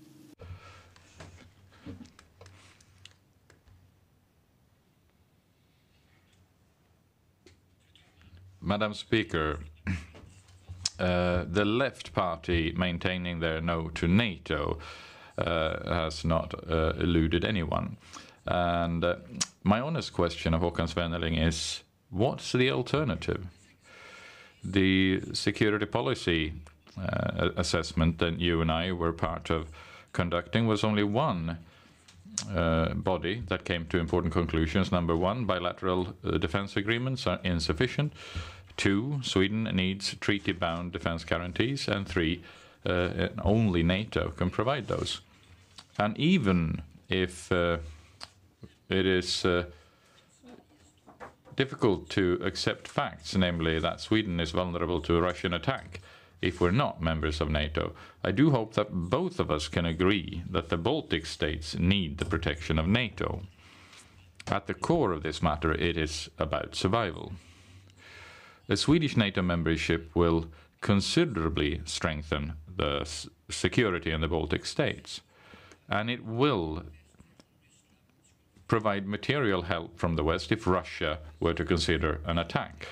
I have an arms system that I'm sure you're aware in Kaliningrad, which means I can quickly erect a wall to prevent help coming in from Poland and NATO, and the only way is flying across Swedish territory. So the question is, does Håkan Svenneling believe that the Baltic states regret their membership in NATO? And what's the alternative to NATO for Sweden? För det Håkan Svenneling. Thank you, Håkan Svenneling, the left. Thank you. Thank you for the question. It opens up for a discussion that we should have had before the application for NATO membership. We should have had this as a part of our security policy deliberations. And if we hadn't shortened the process as much as we did, we could have discussed alternatives to a NATO application, because there are alternatives. It is partly about what we have decided on in the Defence Commission, 2% of the GDP to Swedish defence. This is clearly stating that we need to better equip the Swedish defence based on what the world around us looks like. And this is because of Russia's actions in Georgia, Moldova, Ukraine, elsewhere. And this is something that is unfortunate, that we haven't seen a more peaceful development in the world, in our neighbourhood. And Hans Wallmark actually touched upon one of the alternatives recently. He talked about control of armament, and we didn't discuss that as much as we should have. We should have discussed actions for a world that is more free from nuclear weapons. We could have discussed that. Territories without nuclear weapons, for example, could have been one action, and that is a debate that we should have had, but we didn't. We didn't discuss these other possible solutions when it comes to security policy. And I think that Mikael Oscarsson also bears part of that responsibility. And the Baltic states, well, they have to make their decisions when it comes to security policy choices. Of course, we have an interest in having a better protection of the Baltic Sea. And this is something that you also talk about. And Kaliningrad is a challenge for Sweden, Baltic countries, and also for security overall in our neighborhood. And of course, there is concern that there will be mistakes, for example, when the Russians are out exercising. Thank you. Mikael Oscarsson, final rejoinder. Thank you, Madam Speaker. Well, 2% of GDP, that's a minimum if you're a member of NATO. If we're not going to be a member of NATO, it's about, like it did during the Cold War, 4 or 5% of GDP, and we should have started doing that 10 years ago. That's an alternative. That's not correct.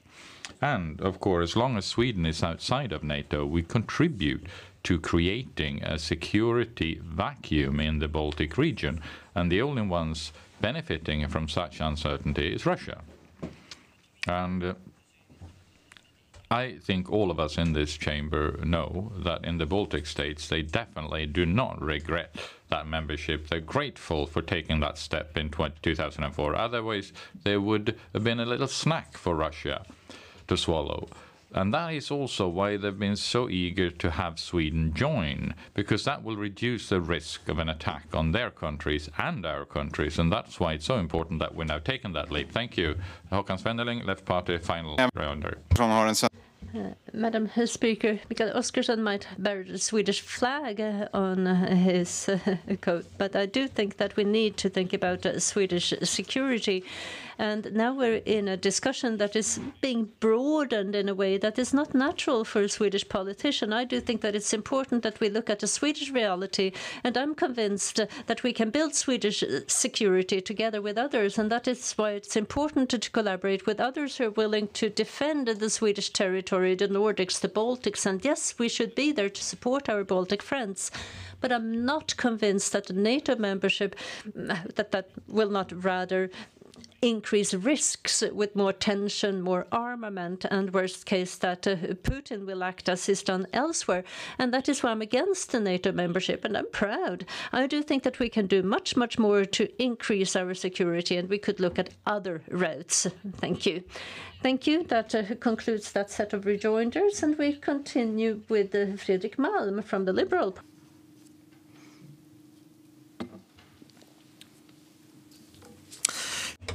Thank you, Madam Speaker. I would like to ask Håkan Svenneling some questions about what we may call the Putin-friendly left. Because using the guise of anti-imperialism, or USA hatred in more correct Swedish, there are some people who identify as a left-wing who end up more or less in the lap of a number of dictatorships around the world. We saw that quite clearly in the 90s with the support to Milosevic and Karadzic during the Balkan Wars, the support to the Castro regime in Cuba and Venezuela under Maduro, support for Assad, and also Vladimir Putin.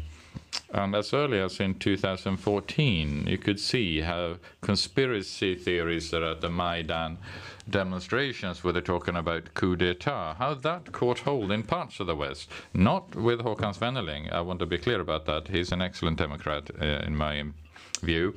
But the Left Party has a responsibility because for many, many years, the Left Party has been the strongest representative that has nourished this type of ideological view of global policies, the whole anti-imperialist view and that narrative, as it were, which has been very strong in parts of the left.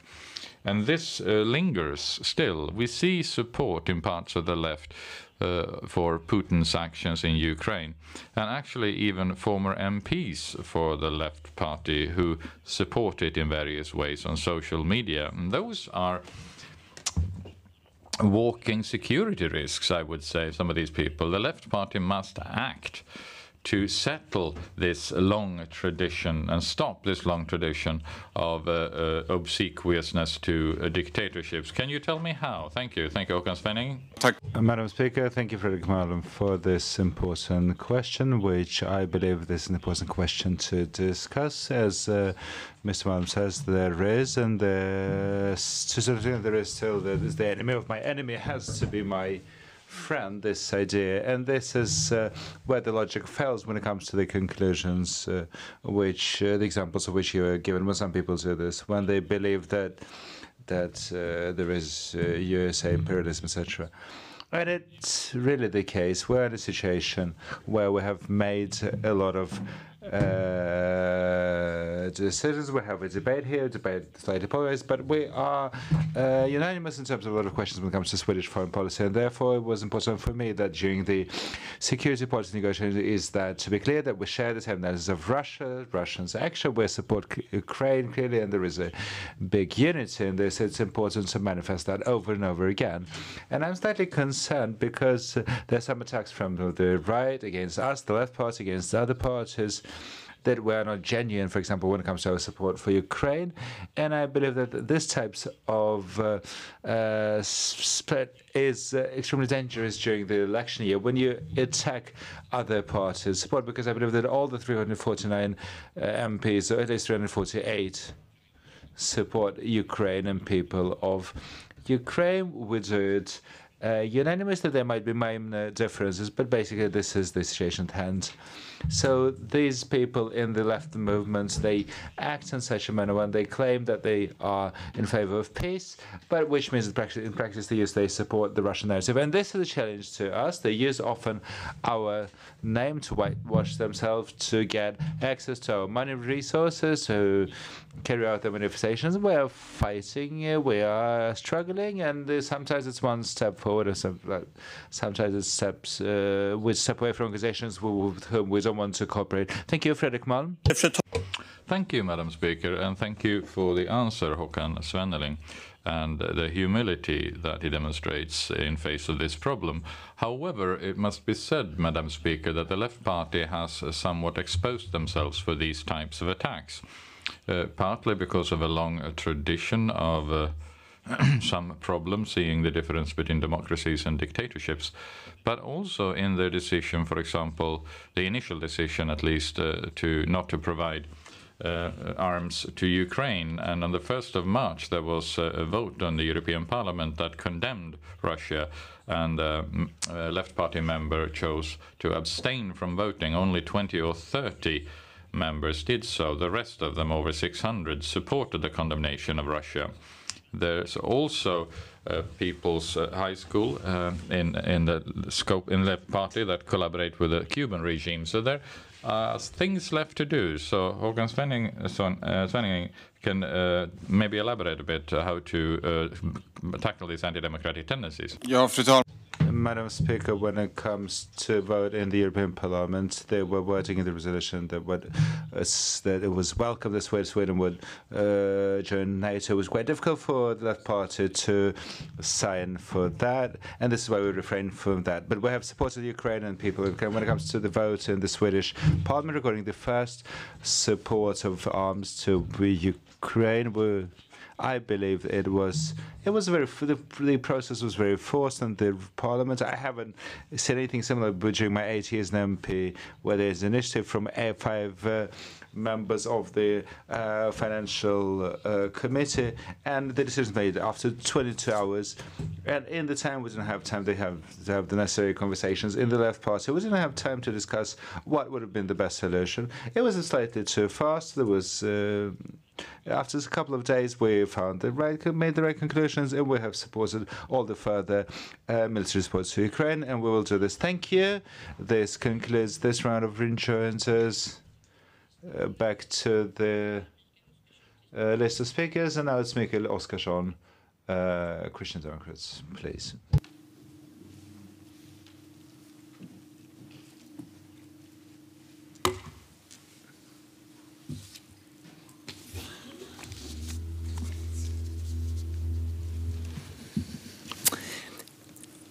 Fru talman.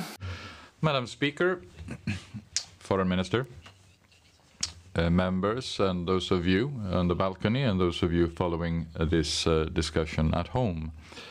This debate is held at a very serious point in time. There is a war in Europe where Russia do not hesitate to use military means to achieve their goals. Russia sees Sweden and Finland as their sphere of interest, and where we see barbarism with our own eyes through what is being seen in Ukraine with torture, murder, rape, and crimes against the laws of wars. We haven't seen anything like this since Stalin and Hitler. And the government has now realized, eventually, what the Christian Democrats have been pointing out for too long, that we need to become NATO members. We need to have the security guarantees provided by Article 5, and we can have a joint defense panel. This is something that will increase our security, but also the security of the world around us. The reason we have this debate here today is because the government's own foreign policy declaration from February did not hold up to reality. A war had broken out in Europe. In spite of Russia preparing a full-scale invasion of Ukraine, this chamber was filled with an echo this February. Quote, "The government does not intend to apply for NATO membership," end quote. That was the Minister of Foreign Affairs, and in the calendar we wrote 16th of February 2022.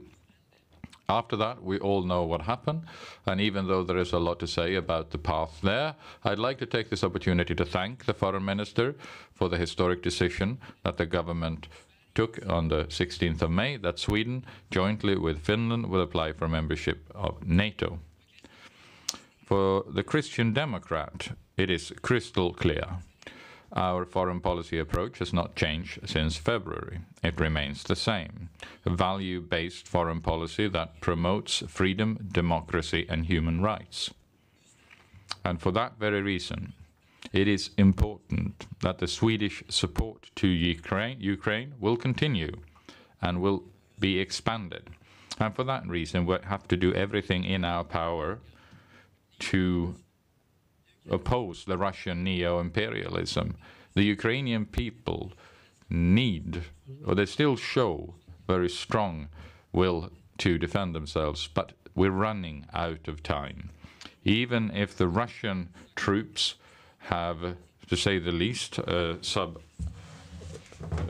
ideal logistics, they do not lack the ability for long warfare. We want to enable more deliveries of Swedish munitions, more money to the forces fighting in Ukraine, and more money for humanitarian aid. And we see before us that we could give them a Robot 70. We have tank mines number 5 and 6. We have vehicles. We have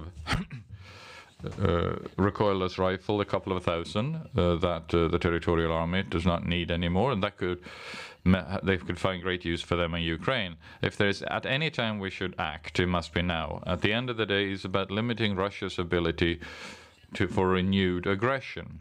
This is 400 kilometers away, on the other side of the Baltic Sea, and our Baltic neighbors. Is that the Russian invasion of Ukraine is an indication of what could be the next step. Estonia is of the opinion that it's not about if, but when a Russian attack may come. But never, ever can we accept that Estonia, Latvia, and Lithuania are again controlled by Russia. Madam Speaker, the values that we hold dear are threatened by authoritarian forces. I'd like to mention 3 dictatorships whose ambitions reach far beyond their nation's boundaries: Russia, China, and Iran. In Vladimir Putin's Russia, we see ever more restrictions. Demonstrators are met with violence, opposition is poisoned, and censorship is being expanded. Even those of us who remember the censorship in the Soviet Union are aghast at what's happening today. In China, we see continued violation of human rights that require the condemnation of the surrounding world. I note that China was not mentioned at all in the foreign minister's address. When China is acting far more aggressively, the response from the world's democracies must be resolute. We stand by our friends in Hong Kong, Shanghai, and Taiwan. Madam Speaker, Iran. It is no secret that Iran wants to eliminate the nation of Israel from the face of the earth. And that is also a real threat against us here in the West. The country imprisons those political opposition with no right to a trial. One of them is a Swedish writer, Ahmed Reza Dajali, who's been sentenced to death and lives under conditions that no human should ever have to experience. With the help of his legal counsel, the Iranian regime's destructive influence is growing in country after country. I'm thinking Lebanon, I'm thinking Syria, Iraq, and Yemen.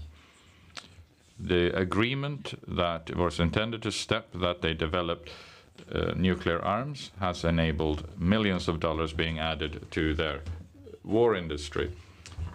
My claim, my demand from the government is don't make the same mistake again. Don't lift any sanctions on Iran until we see a clear improvement of the situation concerning human rights in that country. We have to continue to play hardball. Madam Speaker, Sweden needs a new Middle Eastern policy that is better equipped to handle the challenges that our government is facing, where the fight for human rights and democratic freedom is given the highest priority, where the support to ethnic and religious minorities is particularly important. Christians are the most prosecuted group in the world, and that must be reflected in our foreign policy. We can do a lot more to help people who are prosecuted for the sake of their belief. Madam Speaker, our Christian Democrats want the Swedish financing of UNHCR, that the financing should be transferred to UNHCR, that UNRWA contributes to worsening the conflict with Israel and Palestine. It's an uncontested fact. The Christian Democrats wants to put conditions on aid to the Palestinian Authority as long as terror bombing of Israeli civilians is permitted to continue. It is about time that Sweden moves their embassy from Tel Aviv to the capital of the city of the country, Jerusalem. And finally, I'd like to take this opportunity to thank Lars Adaktusson for the excellent work that he has done in the Standing Committee on Foreign Affairs on behalf of the Christian Democrats. The fight for a value-based foreign policy where freedom, democracy, and human rights are at the core is more important now than ever before. Thank you, Madam Speaker. Thank you for that. And we have a rejoinder to Mikael Oscarsson. We have Foreign Minister and Annika Hirvonen. We begin with the Foreign Minister, please. Tack, fru talman. Thank you, Madam Speaker. I'd like to mention something mentioned by Mikael Oscarsson towards the end of his address, namely how Sweden should combat the limitations, freedom of religion, by supporting the possibility for the individuals to choose their religious belief. So we are in contact with the leaders of religious groups, including the Christian groups. We want to be a strong voice to protect freedom of religion. But how? The question is, how do you believe, you Christian Democrats, how should work against the persecution of religious minorities? Thank you. Mikael Oskron, Christian Democrats, please. Thank you for the question. This is something that is very important. We see how persecution is growing. I mentioned in my opening here that Christian is the group that is the most prosecuted in the world, but we also see how other groups suffer from this. And this is something that is very fundamental. The right to have a belief is a basic, fundamental right.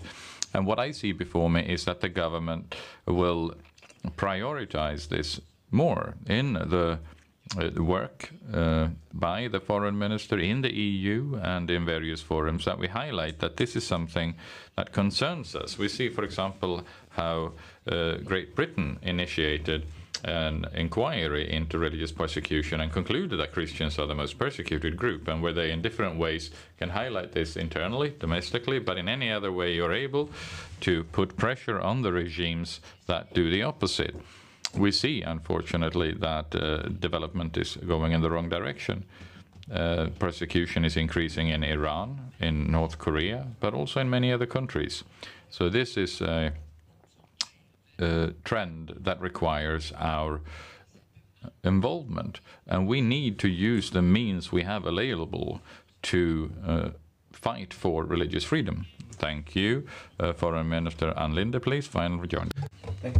Thank you, Madam Speaker. Ms. Kirkhope mentions here how important it is to work within the EU, and this is what the government does by being a driver within the EU for the EU to address the issues. But what's the opinion of the Christian Democrats to continue to combat the persecution of religious minorities within the EU, with, if you want to cooperate in government with a such a party as Sweden Democrats? Thank you, Mikael Oskarsson.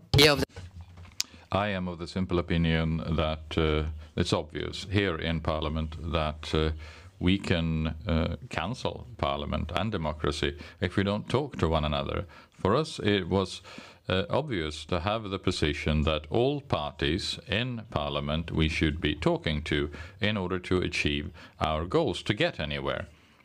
That is in democratic elections, we'll talk about why they should elect us, and then it's our job to try to make a difference. And precisely in the same way is true for the EU Parliament. Of course, we must find ways of getting somewhere so that we can make a difference for all those people who today suffer for their belief, who experience persecution. That is terrible, and it's growing. Then we can make a difference by finding partnerships and collaboration, and we'll continue to do so. Thank you for that. That ends that exchange of rejoinders. Next one, Annika Hirvonen, Green Party, please.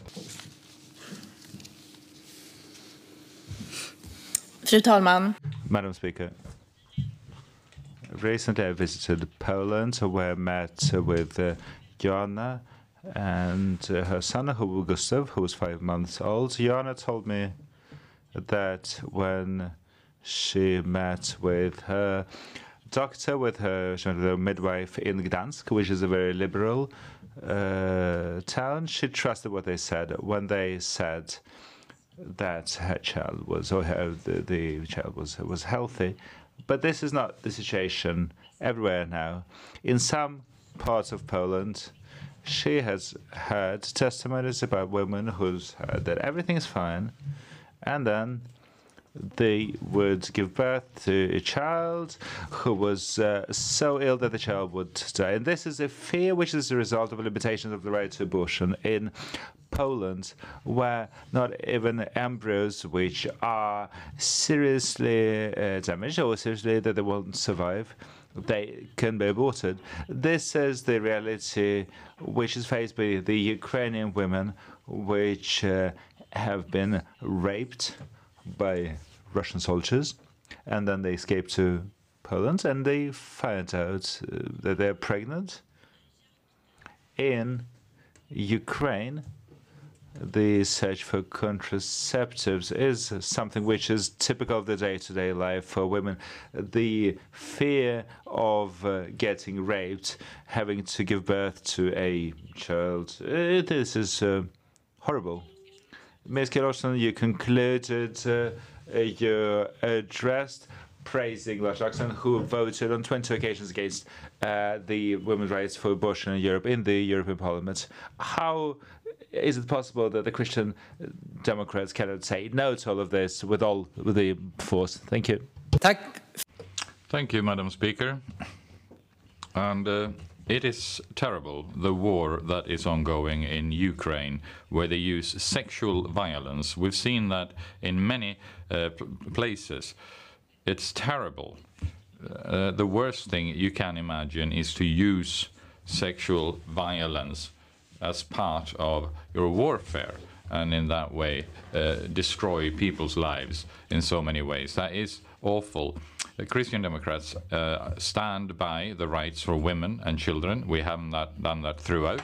And when it comes to Lars Adaktusson's voting, what he did was that he referred to that this was something that should not be at the EU level. This was something that each country should be able to decide, and that's why he decided to abstain. And he argued that it is just as evident that Brussels should not have anything to do with the Swedish abortion law as or any other country. That was why. And then it might be some other vote where he did, but he himself has reported on that in detail. Thank you, Madam Speaker. Thank you, Annika Hilvonen, Green Party. Fru talman.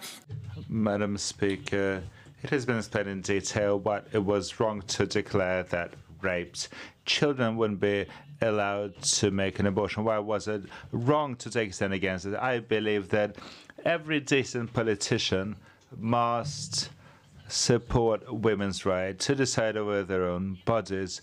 When countries in the European Union, such as Poland, when they have banned Ukrainian women who were victims of rape during wartime, when they were banned from getting access to care, to possibilities to get a safe abortion. In that situation, all the decent politicians have to stand up and say no. And they have to work actively against these dangerous bans of abortion. We know that access to safe abortions saves women's lives. Are the Christian Democrats prepared to work actively for that on the international arena? Thank you. Mikael Oskarsson.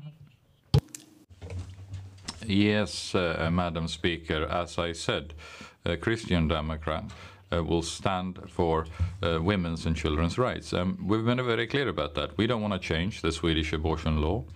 And but what's important here is that it was that very reason that Adaktusson referred to when he explained his voting. He argued that this, the abortion law, that is something that Brussels should not have anything to do with.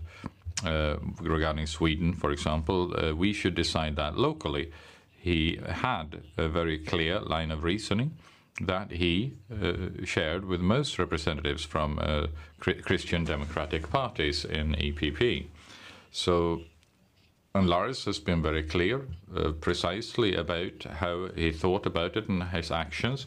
So it's clearly documented that the Christian Democrats stand up for these rights. Thank you for that. Then that ends this exchange of rejoinders, and they're all ended. We go back to the list of speakers. Fredrik Malm, the Liberal Party, please.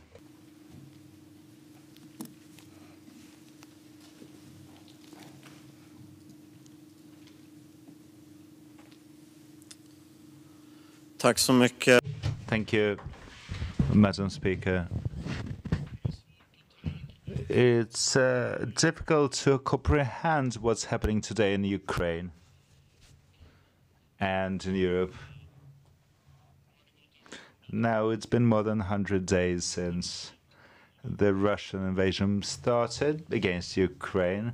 We are seeing that there is a nation which is threatened by destruction if Russia wins this war. We see the enormous streams of refugees, millions, not so many have come to Sweden, but if you look at Poland, where you have millions of Ukrainians. I've met Ukrainian refugees here in Sweden as well. They are in Drottninggatan, close to the parliament. They sing.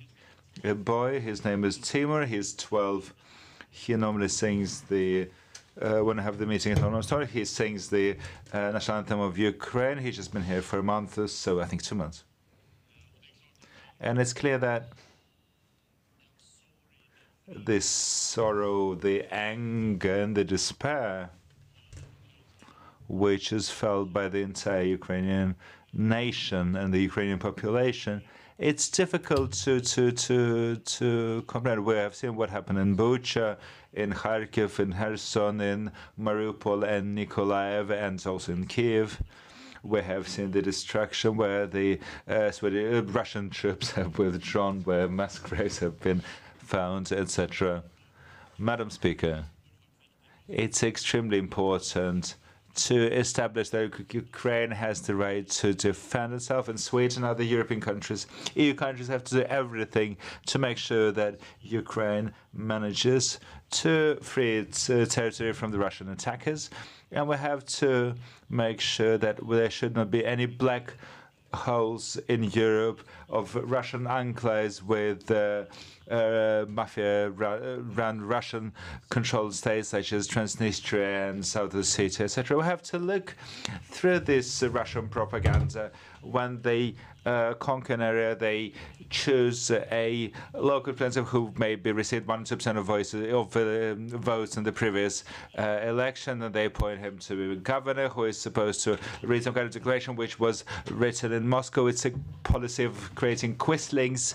We saw this in Norway during the Second World War, during the Nazi occupations. We saw this when Stalin appointed a regime, a controlled marionette regime in Finland, in Terioki during the second, and appointed Otto Kuusanen.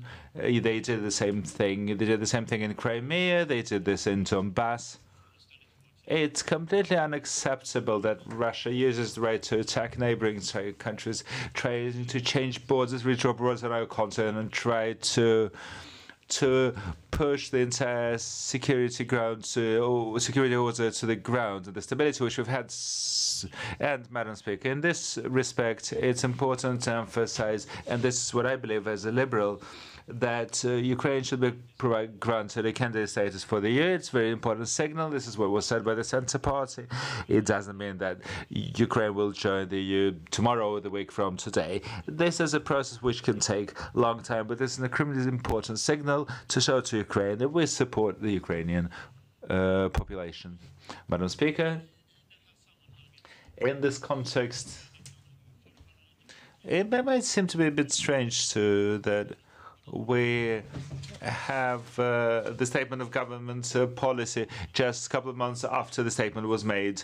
But this has to do with the fact that Social Democrats finally managed to find the energy and change their footing on the issue of the NATO membership, and that Sweden, together with Finland, has filed the application for membership, and they should be reflected in a new Swedish statement, foreign policy line and security policy line. And we in the Liberal Party, we welcome the fact that Social Democrats have taken this step. We are also, it's unfortunate that this has taken a lot of time, that Swedish social democracy has been characterized by a very high level of nostalgia and naivety for years. They have been flogging the dead horse, being the NATO resistance, and this was which was happening in Sweden. Our party took a stand for NATO membership in NATO in 1997, and this is considering what happens in Bosnia and Herzegovina and the paralysis of the European Union in terms of stopping the Balkan wars. And when I was growing up, I was a citizen of Sweden. In the mid-90s, I became a citizen of the EU, and probably soon I will become a citizen of a NATO country. And I want for the future generations to get the entire all the three, this tryst in the future, being a citizen of Sweden, NATO in the EU, even from the day they're born. It's important for Sweden, for our security, for our Baltic neighbours.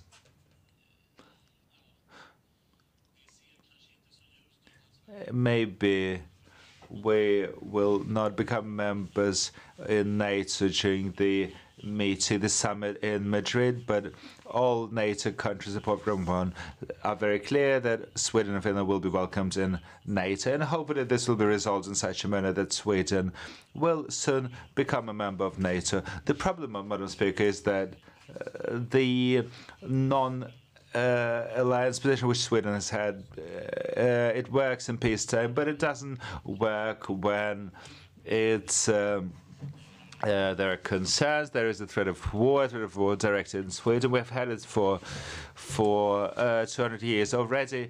During the Great Nordic War in the 18th century, we saw that Sweden could not hold its own against Russia in our area, and became even more clear in 1809 when we lost Finland. After that non-alignment, the basis of an alignment was that there is some other actor which could balance Russia in our neighboring state. It was the United Kingdom during the Crimean War. It was Germany towards the end of the 19th century. Under the Second World War, it was NATO which upheld the balance with Russia in our surroundings. And it's important for us, from the point of view of the Liberal Party, is that we should also be members of NATO.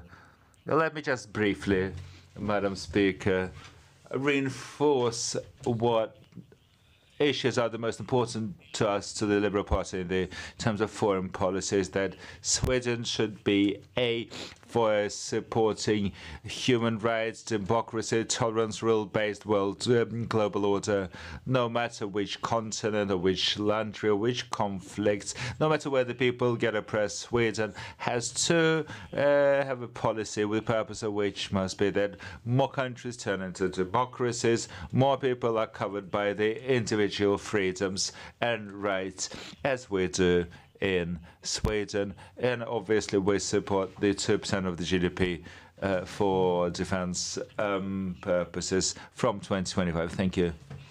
Thank you. Ann Linde and Håkan Svenning, Left Party, rejoin the Foreign Minister, please. Thank you, Madam Speaker. One of the things we are seeing right now in Russia, by reason of the invasion, is how important it is with independent media and journalists, because you can make you can get a whole population believe a certain way if you do not have free and independent media. So I'm wondering how the Liberal Party will act regarding the increased threats against journalists and media freedom globally, and how we jointly, the government and the opposition, could work with the limitations of freedom of speech. Thank you, Madam Speaker. And thank you, Foreign Minister, for this question. This question is extremely important because we see that the media climate gets tougher and tougher in different parts of the world. We see higher levels of populism, disinformation, and manipulation, etc., etc. And with the AI, it will be possible. We've seen an example how you can fabricate or just make up, create that the politician has been holding a speech. This is using this technology, and we're also seeing that the large social platforms, the global platforms, which have not really, in my opinion, they haven't been responsible enough, or not enough at least. Only recently that they started to remove extremists, etc., from such platforms as YouTube, Twitter, Facebook, Instagram, etc. Specifically, I would like to say that we, and also together, as part of the January agreement, which we entered into, which doesn't apply now, but our opinion is that the government has taken these steps, the issue being offensive in terms of democracy, that we should invest more in democracy and freedom of speech through foreign aid. It's helping a threatened journalist to help on an individual level in a threatened state to leave the country. It's about supporting independent media outlets on different platforms. It could be about such things as that Sweden could contribute with equipment to communicate for encrypted communications, to be able to publish things in different countries where there's a lot of censorship. There's a couple of examples of what things we can do. I guess there are other things which can do. Thank you. Thank you, Madam Speaker. That sounds good, sounds interesting. I'd like to bring this to the matter of female journalists. Women journalists have a very serious situation. More than 2/3 of women in media in a report had been subjected to some form of harassment when they were conducting their work. Does the Liberal Party have any ideas about how we can improve the situation for women journalists in particular? Thank you. Fredrik Malm, Liberal Party. Thank you, Madam Speaker. I would say that women in general are always more vulnerable when it comes to, for example, protecting supporting freedom in an undemocratic state, no matter whether they are politicians or civil society activists or independent journalists or researchers, etc. It's about the fact that journalists in war zones must be protected, increased risks to report from conflict areas, but Sweden should be able to contribute with things, such things as equipment, helmets, bulletproof vests as part of our foreign aid, and obviously use our diplomatic efforts. And I know, and the Prime Minister knows this, to put pressure on the countries which do not respect freedom of speech, for them to respect freedom of speech. Thank you. This concludes this round of rejoinder, and I pass the floor to Håkan Svenneling.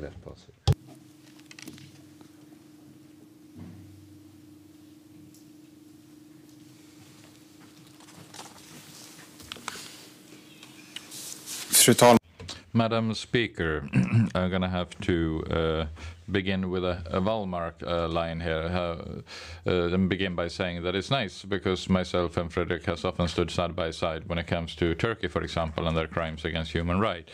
And we've also jointly took that initiative to banning the arms export to Turkey, which is now turned into global policy, where foreign ministers like Lincoln is discussing mine and Fredrik's initiative. So it's interesting that you can actually achieve that much as a politician in a small country like Sweden. What I'm thinking about is,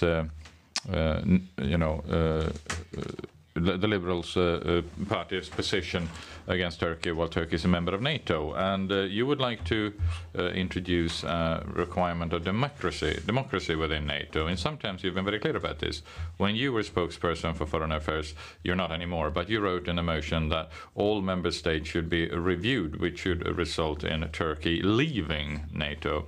But when you stepped down as the foreign affairs spokesperson, you chose a different wording, which is a bit more vague. Quote, that is something that could be implemented more strictly on members such as Turkey. And I'm wondering why the Liberal Party in this manner has mitigated their criticism of Turkey as a NATO member, and what is your current view of a Swedish membership in NATO, and how Sweden should act in order for Turkey to approve the Swedish application, and then in the long term, how can you introduce such a democracy criteria, because Turkey will definitely see that as an attack on them as a country, because it is a very problematic democratic development we see in Turkey. Thank you. Fredrik Malm, Liberal Party.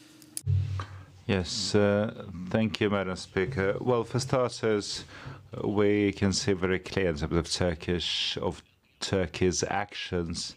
We see some of the problems with the model of how the power is exercised, which was used by the president and his party in Turkey. My understanding is that Sweden and Finland will become members of NATO, and the other NATO members welcome Sweden and believe that we can contribute a lot to NATO, and I cannot see why it would be in the security policy interest of Turkey for Sweden and Finland not to be members of NATO. I believe it would be good for Turkey that NATO is strengthened and the northern flank is strengthened by Sweden and Finland becoming members, and no matter whether we're members of NATO or not members of NATO, Madam Speaker, I believe that we should be able to say things when we see flaws in terms of how people, how other countries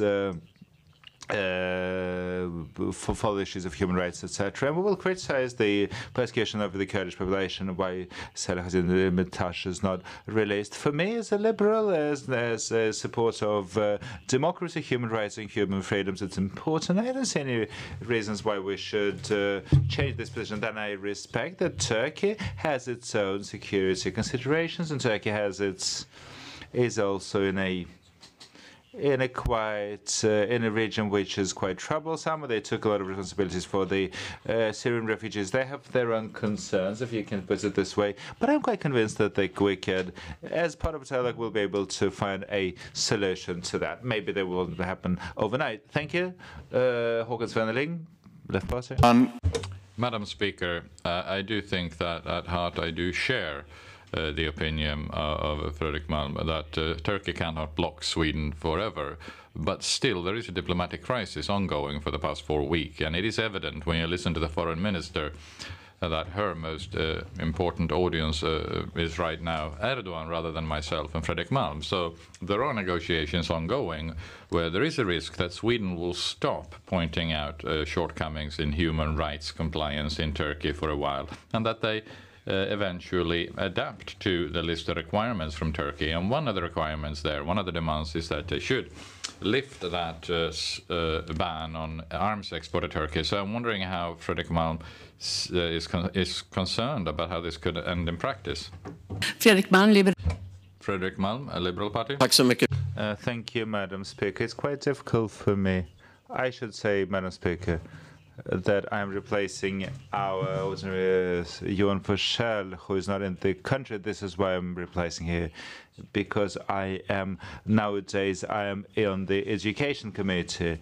I have trust in our MFA, our ministry, our government, etc., that they handle this process in such a way that Sweden can become a member of NATO, and I really hope that Sweden will not have to go through these types of concessions which are discussed by Mr. Svenneling, and I hope you'll be able to resolve this. And all the NATO members, apart from Turkey at this stage, welcome both Sweden and Finland into NATO, so I hope that we'll be able to resolve this.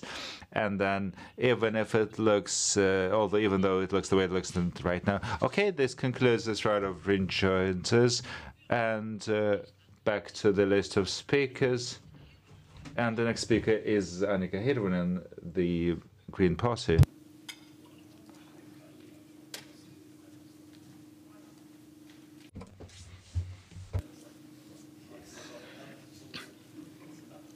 Fru talman. Madam Speaker, we are living in a serious time. Several parallel crises are ongoing around the world.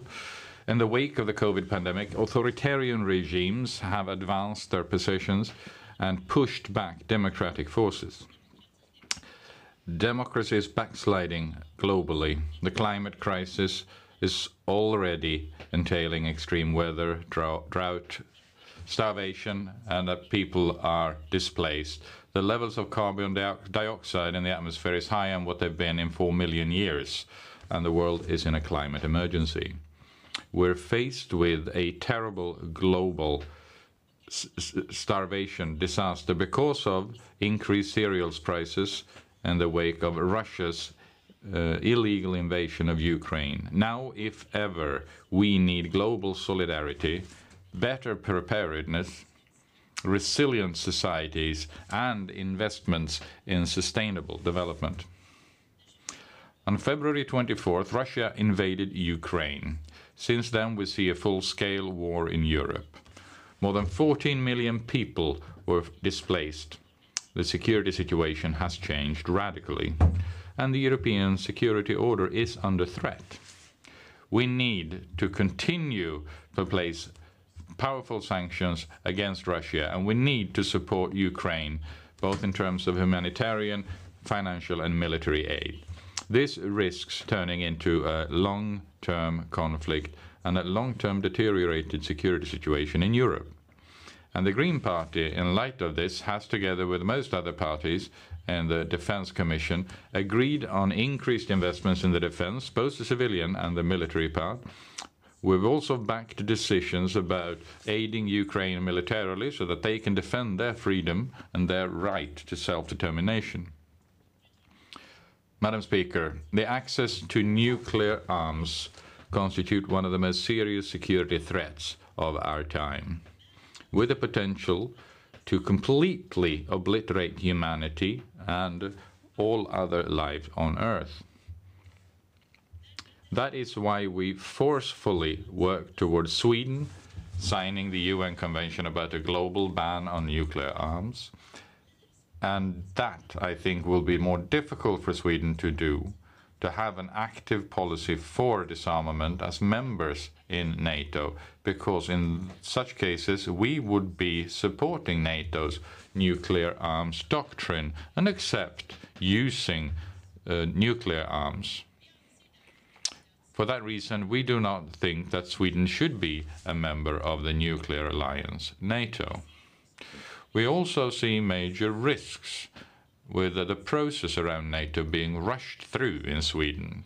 Such a major change of a centuries-old security policy about non-alignment requires a deep impact assessment, a solid democratic foundation, and a broad public discourse, and we haven't seen that in Sweden.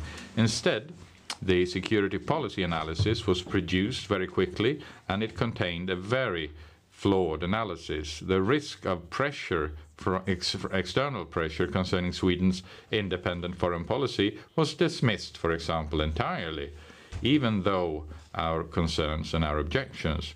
And unfortunately, our concerns turned out to very quickly be realized, because very briefly after it became evident that Sweden and Finland would apply for membership, the president of Turkey, Erdogan, presented political demands on a changed Swedish policy in order not to stop these applications.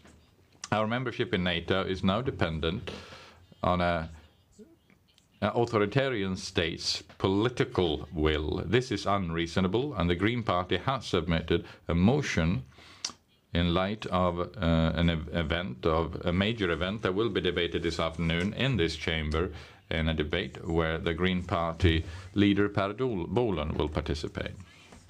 Sweden will contribute, or should contribute, to military disarmament in the world, and we must immediately stop the arms export to dictatorships, to warring states, and to countries with serious and extensive violations of human rights.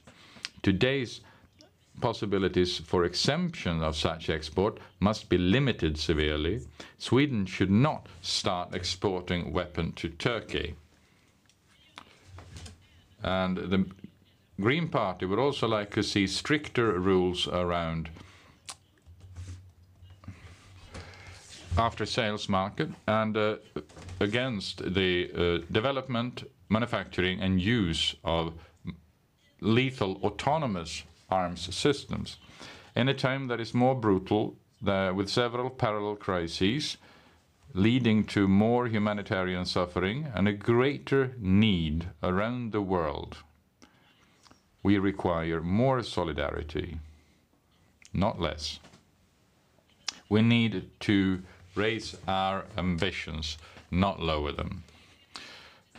The government, unfortunately, presented historic deductions on our foreign development aid by 9.2 billion on March the 17th that would instead be used for the costs of Sweden for the reception of refugees. as a consequence of so many people being forcibly displaced because of Russia's aggression in Ukraine. Thus, the foreign development aid is reduced through the back door by the government redistributing money from the most vulnerable to Swedish municipalities. And the Green Party is deeply critical of this at a time when development aid is more important than ever, when the needs increase and when the world is faced with a global disaster of starvation that in turn may generate political chaos and even more war and conflict. This is the wrong path to take. Sweden has got a surplus. We don't need to save and sacrifice the most vulnerable people in the world. The Green Party finds that these deductions should be minimized. The least, however, that you can ask is that the government will reduce these deductions in par with the forecast of the border migration concerning the number of refugees from Ukraine, and do not maintain these limits for the sake of safety. They have not done so in spite of updated forecasts, and for that reason we've asked the Committee on the Constitution to review their actions. Green policy will manage the global joint benefits such as commodities, energy, food and water. A green policy will focus on securing the environment and stop climate change. It will contribute to fair trade and financial stability without illegal financial flows, tax evasion and corruption. And Sweden has to have generous development aid. We must contribute to reach the global goals for sustainable development in the 2030 agenda and oppose poverty in all its forms. Thank you. Annika Hirvonen has asked a rejoinder, and Hans Wallmark, the Moderate Party. Can go first. We begin with the Foreign Minister, please. Tack, fru talman. Thank you, Madam Speaker. Let me just start by continue where the Speaker stopped, Agenda 23, which is action plan with the goals when it comes to transformation to sustainable side for the humans, for the planet, for the welfare. The goals of Agenda 2030 and the partial goals are integrated. This deals with all the development, social, democratic, and the environmental ones. But my question is to the Green Party, where do you believe on which areas Sweden should focus, in particular when it comes to Agenda 2030? Thank you. Annika Hirvonen. Fru talman. Madam Speaker, just as the Foreign Minister says, the 2030 agenda is about the whole, and in the Green Party we have stressed for a long time the importance of seeing how financial, environmental and social sustainability are not only interconnected but depend on one another. We have to tackle the climate and environment crisis now. We know that environmental pollution will lead to drought, extreme weather, which in turn will impact food production. The risk of starvation will increase in the wake of climate change. And that, just as I said in my presentation, will impact political stability and will risk increasing uncertainty and will increase the number of backsliding democracies. For that reason, Madam Speaker, I don't want to point to one single focus area in the 2030 agenda. I want to say that the whole point is that we have to work across the board with all of them at the same time. We know that the foundation for the possibility of living a sustainable life is, of course, the environment. But we also know that if people will be able to prioritize to protect the environment, they must also be able to feed one another. We know that food is the very foundation for families to send their girls to school. It's all interconnected. Thank you, Foreign Minister Ann Linde. Final rejoinder. Tack, fru talman. Thank you, Madam Speaker. I would like to focus on one specific area regarding global health, because this is important priority for the government. The third global sustainability target goal is to make sure to ensure healthy lives and well-being promote well-being for all the people. But this is we are support the clear perspective from the point of view of rights, including reproductive health rights and sexual rights. We have to improve the resilient healthcare system as broad public health perspective, and also links to the issue of the climate. More than 6 billion krona are given in foreign aid for the health area. We are the leading actor. So my question is, what's the position of Annika Hirvonen regarding the same target regarding health? Thank you, Annika Hirvonen. Fru talman. Madam Speaker, it's incredibly important that Sweden prioritize this area. And when Sweden does prioritize global health, then we need to work specifically with sexual health and reproductive rights, because that is an area where many other choose to look the other way. Earlier in my exchange of rejoinders with the Christian Democrats, I brought up the matter of access to safe and legal abortions, the right to decide and the opportunity to make decisions of about your own body and whether you want a child is fundamental. And that is also a fundamental matter for development, that women and girls are not married off at a very young age, are forced into marriages and are forced to becoming parents against their will. And this is crucial for Sweden to continue to prioritize. Thank you. That ends that exchange. The next rejoinder is from Hans Wallmark, the Moderate Party. Please.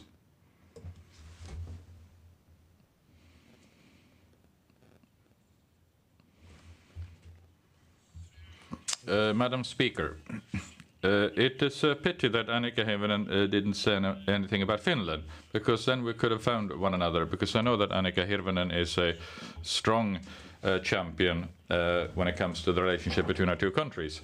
Perhaps unlike the Green Party, I'd argue that we will strengthen the relationship between Sweden and Finland thanks to the NATO membership. I have 3 questions of Annika Hirvonen. The first one is, the Social Democratic Party and the government says in their statement on foreign policy that NATO membership can also change the conditions for munitions export within the scope of our national regulations. The Green Party wants to be part of the government after the election with the Centre Party and the Left Party and the Social Democratic. Is this a critical issue? The wording that you have in this statement, is it a requirement from you that it should be struck? The second thing is that the Green Party often tells us what they're against, but not so much about what they're for. It's been very clear in the Military Strategic Council, the commander and the defense forces work in favor of a NATO membership. What does the Green Party want to work towards? And the third one is an open-ended question, and that is, Annika Hirvonen in her presentation brought up the food crisis, for example, and that is what concerns very many people right now. Acutely aware of it, because food cannot leave Ukraine through the Black Sea, and that's an emergency situation. At the same time, we have a system where we put lots of biofuel in regular fuel, and OECD have pointed to the fact that if we did not have that on a global level, that land could be used for more sugar, corn, vegetable oil.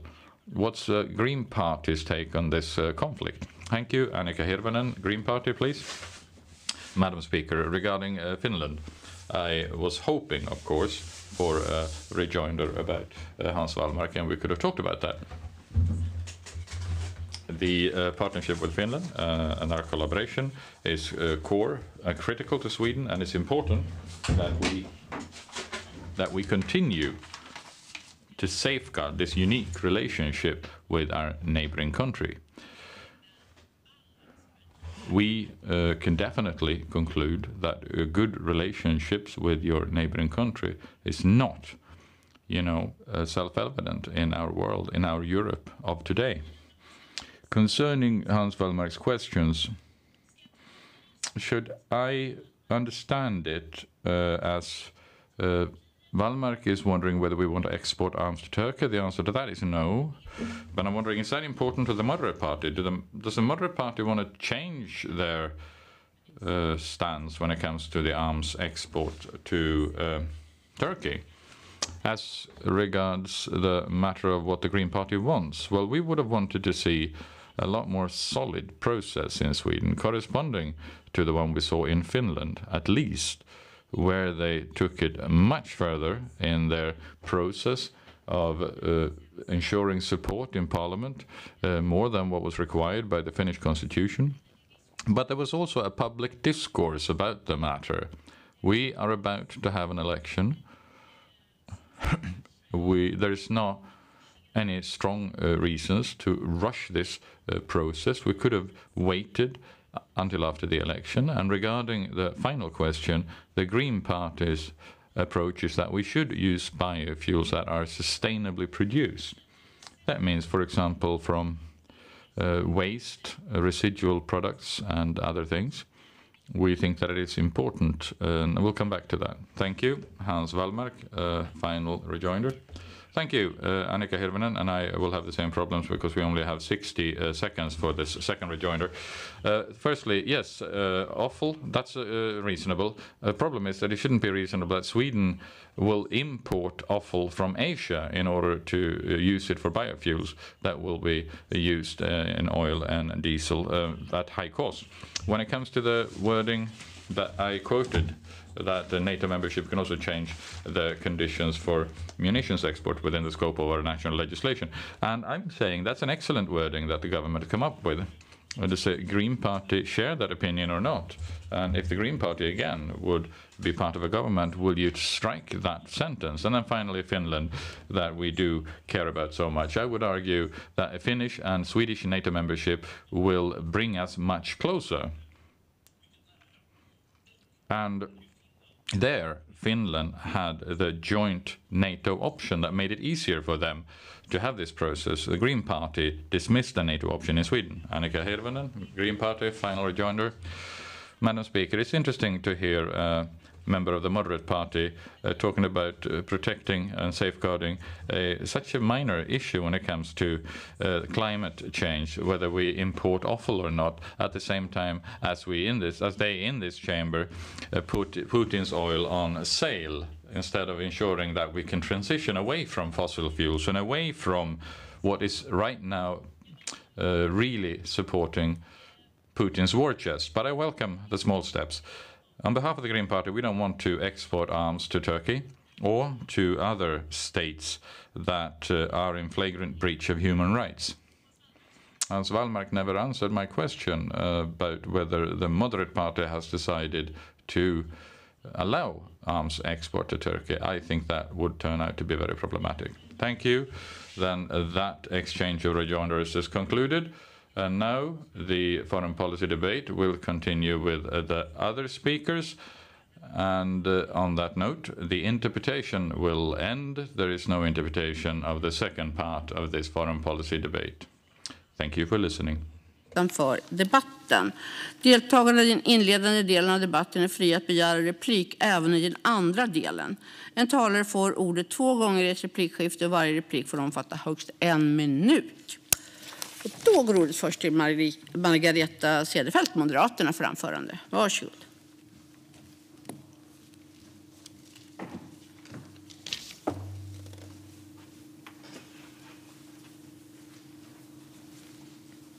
Tack, fru talman. Det har varit oerhört intressant att lyssna på den tidigare debatten och jag vill börja med att säga att jag instämmer helt och hållet med Hans Wallmarks inlägg.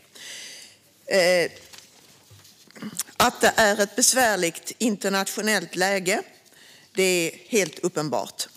Och jag ska försöka fokusera på några andra områden än vad som tidigare har diskuterats här eller debatterats. Några områden kommer naturligtvis att vara detsamma.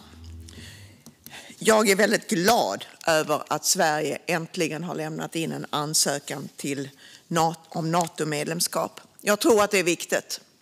Jag tror att det behövs Inte bara för vår säkerhet utan för hela säkerheten i vår region, fru talman.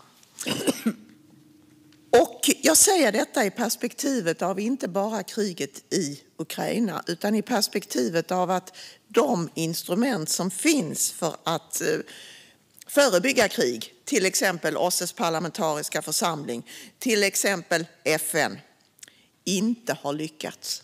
De har inte lyckats när det gällde att förhindra ett krig i Ukraina, men heller inte lyckats när det handlade om rosornas krig i Georgien 2006.